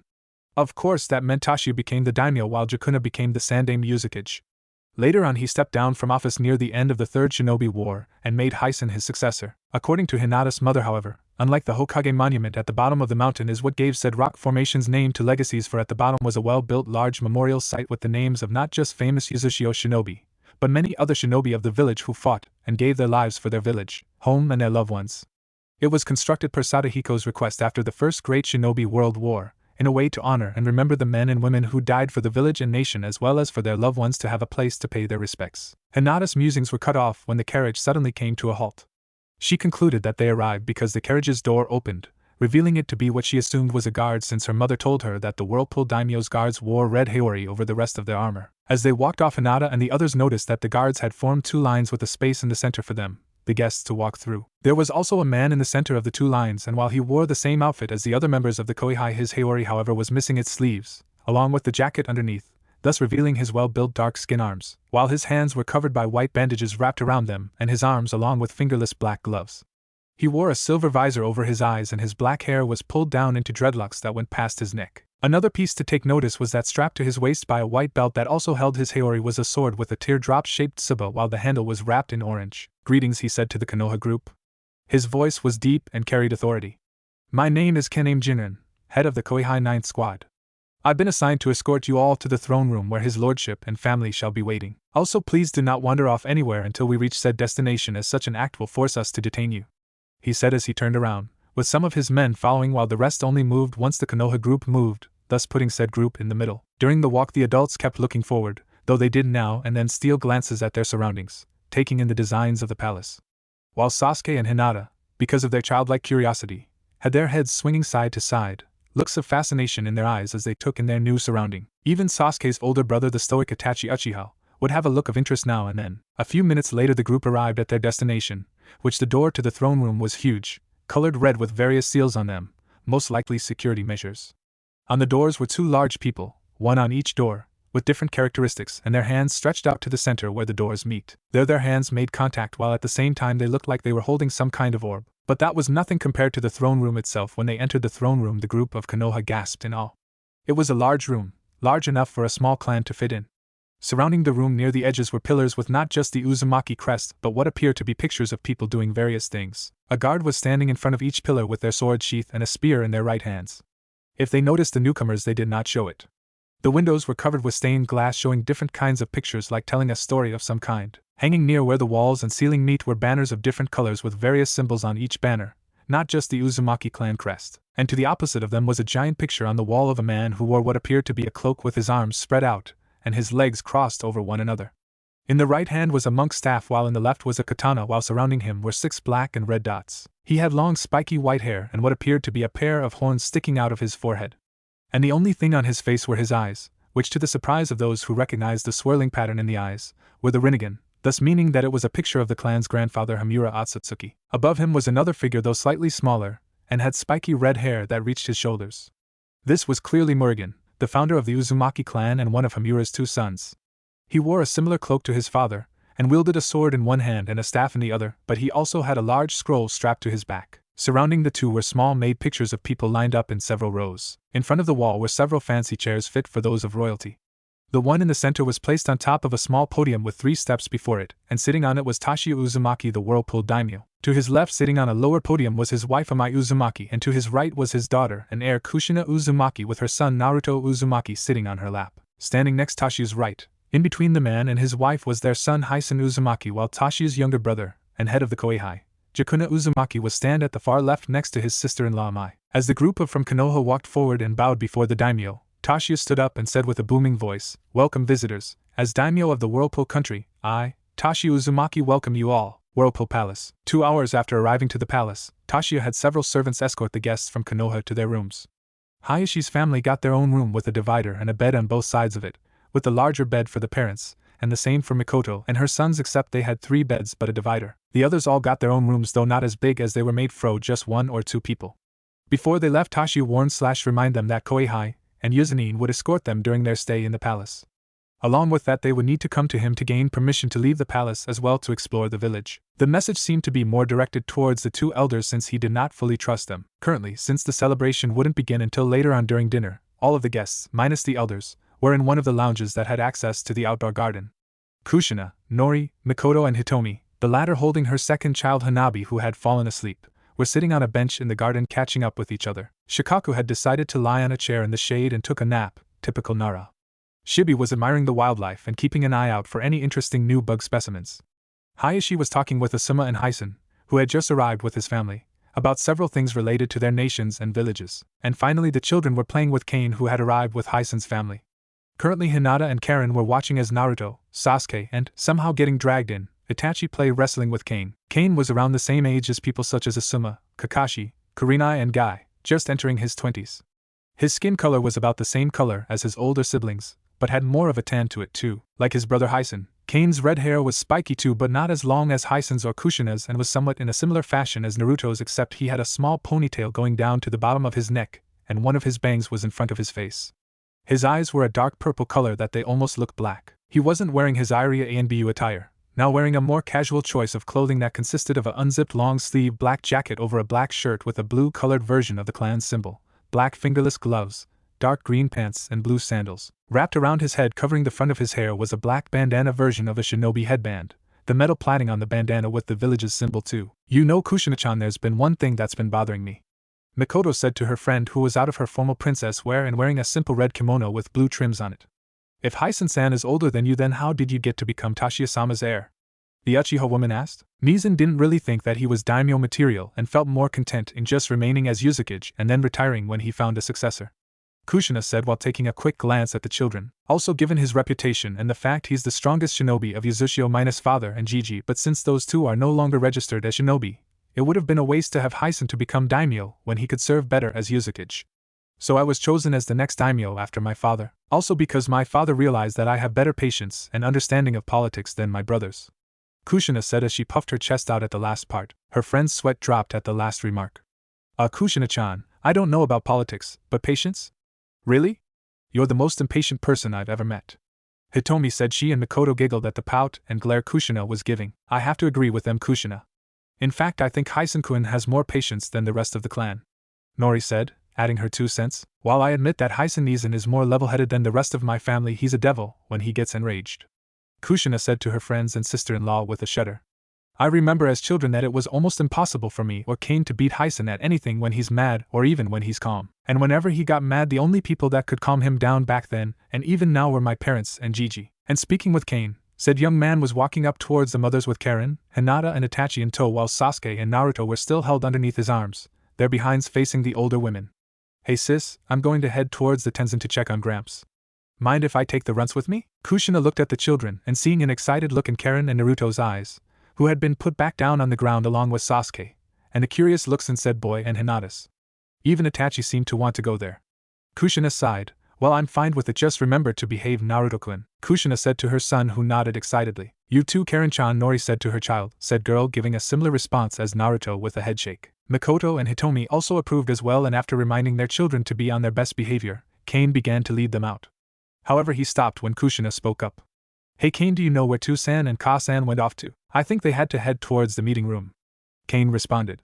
Something about those two prunes wanting to speak with them regarding Tsunade. And with that he walked off, trying to catch up with the kids. Whirlpool Daimyo Palace, Council Room. I would have preferred to wait for Tsunade-chan to arrive since this discussion is about her. Tashiya said to the two elders as his wife sat beside him. Hamaru and Koharu were sitting on the opposite side of the table, facing the Whirlpool Daimyo with emotionless looks on their faces. We believe that it would be better to talk about this while Tsunade was not present due to her obvious reaction to the topic of this discussion, and things might go south pretty quick. Koharu said, making a reference to Tsunade's temper and legendary strength. Tashiya and I both knew what the woman meant, but it was Tashiya who responded. You do know that I'm stronger than her, right? And that I can keep her calm down? Tashiya asked nonchalantly. The two elders glanced at one another before looking at Tashiya. Yes, Tashiya-sama, we have not forgotten your strength with Shintai, God Body. Due to the fact that the Uzumaki clan had long lives, great vitality and life force, the clan members were able to use this to their advantage. And it came in the form of a technique they created over 900 years ago called Shintai, a technique in which they sent chakra within their body through their bloodstream. Anyone else other than an Uzumaki would die from such an attempt because the chakra would make their blood cells explode. But for the Uzumaki clan, it increased their physical offensive and defensive capabilities so that even having a sword hitting their necks would only leave no wounds or at the very least a shallow cut. If they were able to control it better, with beginners able to send it to certain parts of their bodies while a master could send it throughout their entire body at once. And as a bonus, the flow of chakra through their bloodstreams also increased their already superhuman healing abilities and could even terminate foreign invaders such as poison and even repel the gentle fist of the Hyuga clan. This technique gave birth to what later became the clan's fighting style called Heido, wave motion, which allowed the user to enhance their physical prowess and release shockwaves for melee and range attacks. The only drawback of this technique is that the user couldn't use ninjutsu. The reason is because since ninjutsu usually requires the user to expel chakra from their bodies, it could cause damage to their bodies if they tried to release chakra from their bloodstream. But on the bright side, the Uzumaki clan managed to use this technique and imbued it with any weapons they had in their hands at times, since its shintai was in some way the same as using chakra flow, the ability to send chakra through weapons to increase the weapon's efficiency. They also were able to combine seals with the shinken, and a few members were even able to combine their nature affinities with shintai, labeling the technique as an intaijutsu in a way. A notable member was none other than Tashi Uzumaki. While his younger brother, Jakuna, was able to imbue his weapons such as his dual dao swords or for his cloak techniques while using his unique shadow shunshin, which is how he earned the moniker the Shinku no Boryai, Tashi was able to use his natural affinity of fire chakra with his Heido techniques. Combined with the fact that Tashi's shintai was the strongest in the clan's history, earned him the title of Akakazi no Tenshin, since his extraordinary strong shintai and Heido combined with his wind chakra and solidification of the air, left deep marks on his opponents and even the surrounding area. This was proven when Tashi killed the Sandaime Reikage, a man whose legendary durable body gave him the title Saikyo no Tate, in retaliation for when Kumo tried to kidnap Tashi's daughter Kushina when she was still in Konoha as a newly made genin. Of course, Kumogakure then held a grudge towards Uzushio for the Sandaime Reikage's death, along with when Sadahiko, in response to the failed attempt on his granddaughter, killed the lightning daimyo at the time, since the daimyo was in on the plan, and the Jinchuriki of the Nibi at that time too. But neither men gave a damn since they, Kumo, brought that on themselves for trying to kidnap a family member. Anyway, back to the topic at hand. You mentioned something about Tsunade-chan. I said trying to finish up this conversation so she could get back to more important things, getting things ready for Naruto's birthday party. Hamura pushed up his glasses before replying. Yes, recent developments have made us, the Konoha Council as well as the Fire Daimyo, choose several candidates to become the Godaime Hokage, one of which is Tsunade Senju, and thus if the need arise when Hiruzen is ready to retire or worse, she will be forced to return to Konoha and take up her sensei's duties. Tashi raised an eyebrow. While I can understand Hiruzen's decision, need I remind you that Tsunade-chan left Konoha, and thus is not entitled to obey the words of the Hokage? Not entirely, Koharu responded. She was allowed to live here because of her Sannin status giving her permission to travel the country, and the fact she has a third of Uzumaki blood, as long as she did not give away any information on Konoha. Taking the belongings of the Senju clan was in her right as the current clan head and its only known member. However, she wasn't allowed to resign from being a Konoha shinobi, and such if she is called for to perform her duty for the village she must answer, such as becoming the Godaime Hokage. The woman finished. Tashi frowned at this but expected it nonetheless. It was true Tsunade had merely been helping out now and then at Uzushio's hospital, but really she and Shizen had been staying at the Tenzin as tenants, meaning no gambling for her unless she wanted a pissed-off Sadahiko on her tail, wanting to kick out the gambling habit she inherited from her grandfather. Also, despite his compassion, Hiruzen knew that losing someone as skilled as Tsunade was something he couldn't allow as the Hokage of Konoha. Tsunade's skills as a medic were second to none besides Hashirama Senju, who could use medical jutsu without hand seals. While I admit that you make good points, you do know that there is little chances that she'll agree to it. I said, adding her own 2 cents in. If she refuses the summons for duty, then she will be labeled as a missing nin despite her residence here in Whirlpool country. Koharu said staunchly. What? You're going to do something so extreme just to get a single shinobi back? Amai shouted before Tashi put his hand on his wife's shoulder to calm her down. The daimyo then stared at the 2 elders. I suggest we wait for Tsunade-chan to arrive because I know she won't like having decisions made for her without her own input. And though I'll have to agree to these demands since she is still registered as shinobi of Konoha, she should at least be here to know it. Koharu and Hamura murmured to one another before turning back to face Tashi. That is a reasonable demand, Hamura said. However, it will be you two who will inform her about it, Tashi said with a small smirk on his face when he noticed when both elders twitched at that. With Kane's group, the Tenzin. Well, here it is, Kane said as the visitors from Konoha all had their mouths opened and their eyes widened in shock and awe at the sight before them. The Tenzin was built in one of the more isolated parts of Uzushio and mainly consisted of a large tower with a height of over 500 feet and was surrounded by a large round stone wall that was about 2.5 miles apart from the tower, with the fields within the walls being filled with trees, bushes and other plants. There was only a single entrance through the walls, which were about half the size of the ones guarding the village and were covered by numerous seals. It's so big!" Sasuke exclaimed as he gazed up at the tower.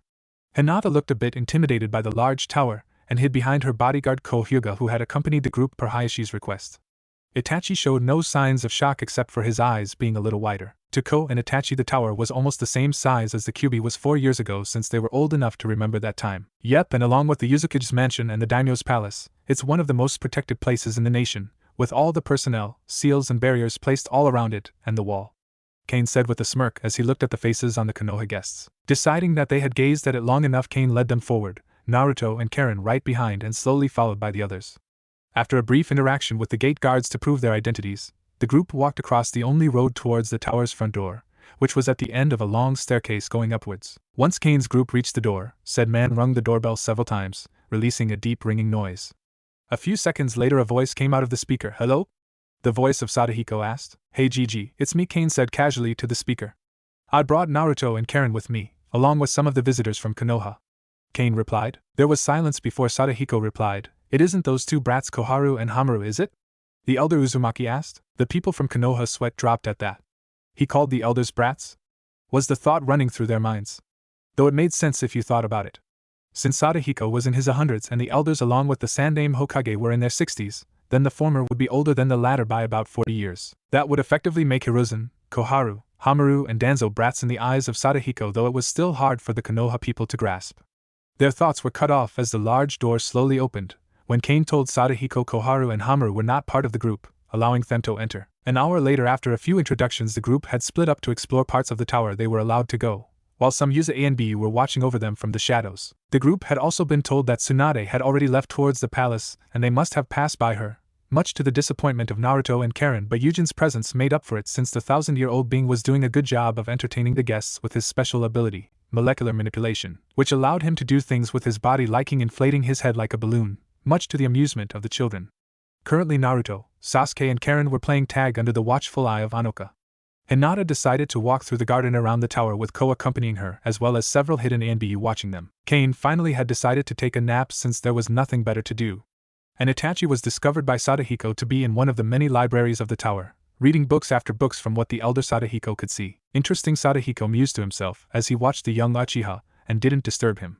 Sadahiko had rarely seen Uchiha members take an interest in anything that didn't revolve around their clan or didn't give them an advantage in battle, since they always shut themselves off from others because of their sensitive emotions. Sadahiko knew that Uchiha valued love more than the Senju clan, since it was emotions that affected the awakening of the Sharingan and the Mangekyo Sharingan.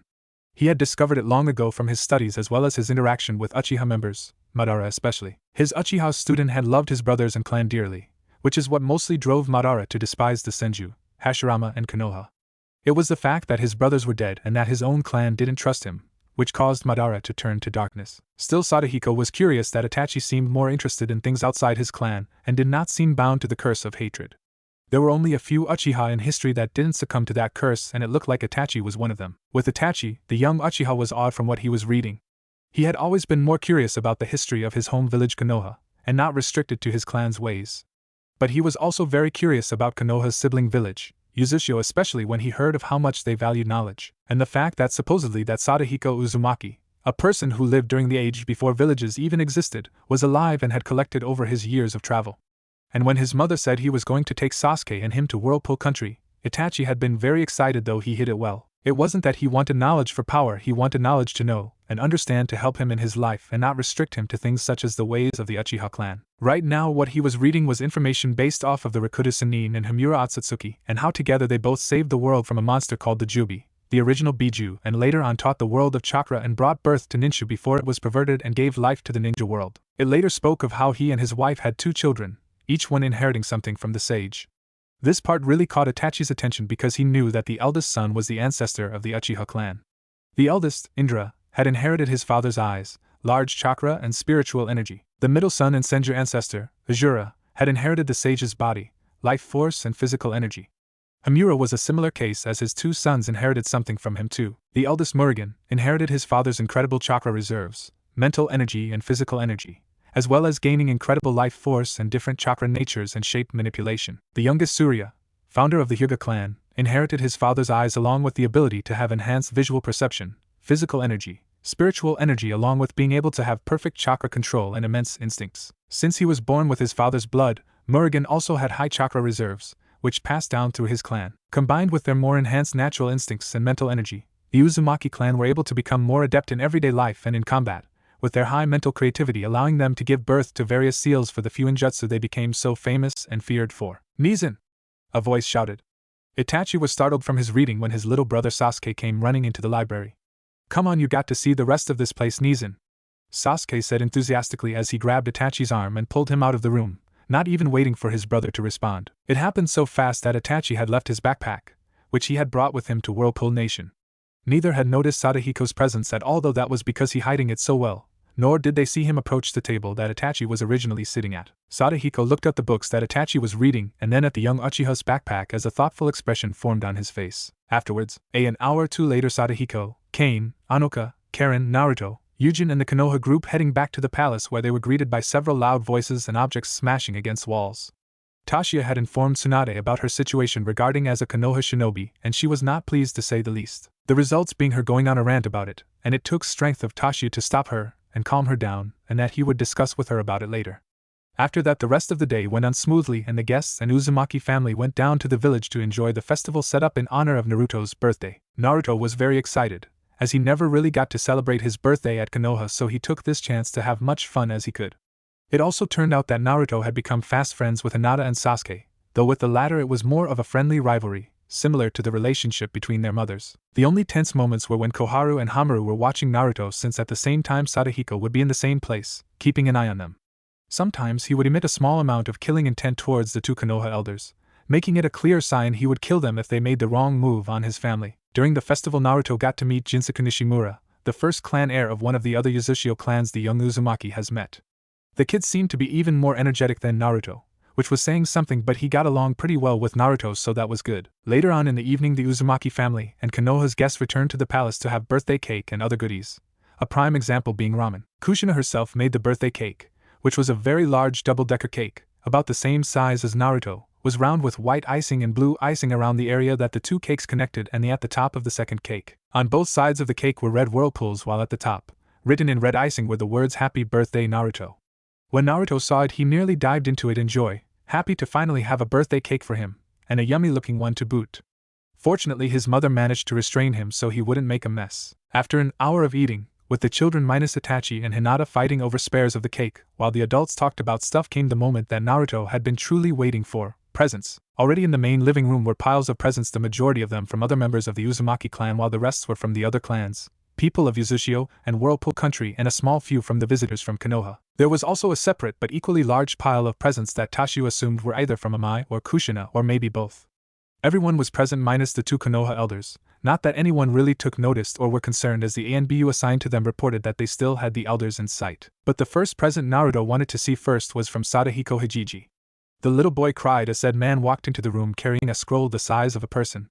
Behind him was Yujin, who had just arrived after locking down the Tenzin. "Okay Naruto, since I know how anxious you are, I'll skip the whole boring monologue, and we can get straight to the gift," Sadahiko said as he planted the scroll on the floor before rolling it open. The scroll revealed a round ceiling matrix in the center of the paper with several other matrices around the circle, sort of converging on it. On both sides of the large circle were two smaller circles that looked like whirlpools and were facing Sadahiko. "Okay Naruto, first I want you to step inside the large circle for me and stay perfectly still," the elder Uzumaki said. Naruto nodded and did as instructed, though staying still was hard for him since he was a very energetic now 4-year-old. But once they had managed to calm him down, Sadahiko performed a quick set of hand seals before slamming his hands onto the two smaller circles, causing a small poof of smoke to cover Naruto's body. Everyone watched as after a minute the smoke began to clear, revealing the little blonde-haired boy, except the difference was that he wasn't blonde anymore but now red, his yellow spiky hair replaced with a dark red spiky hair. "Well Naruto, what do you think?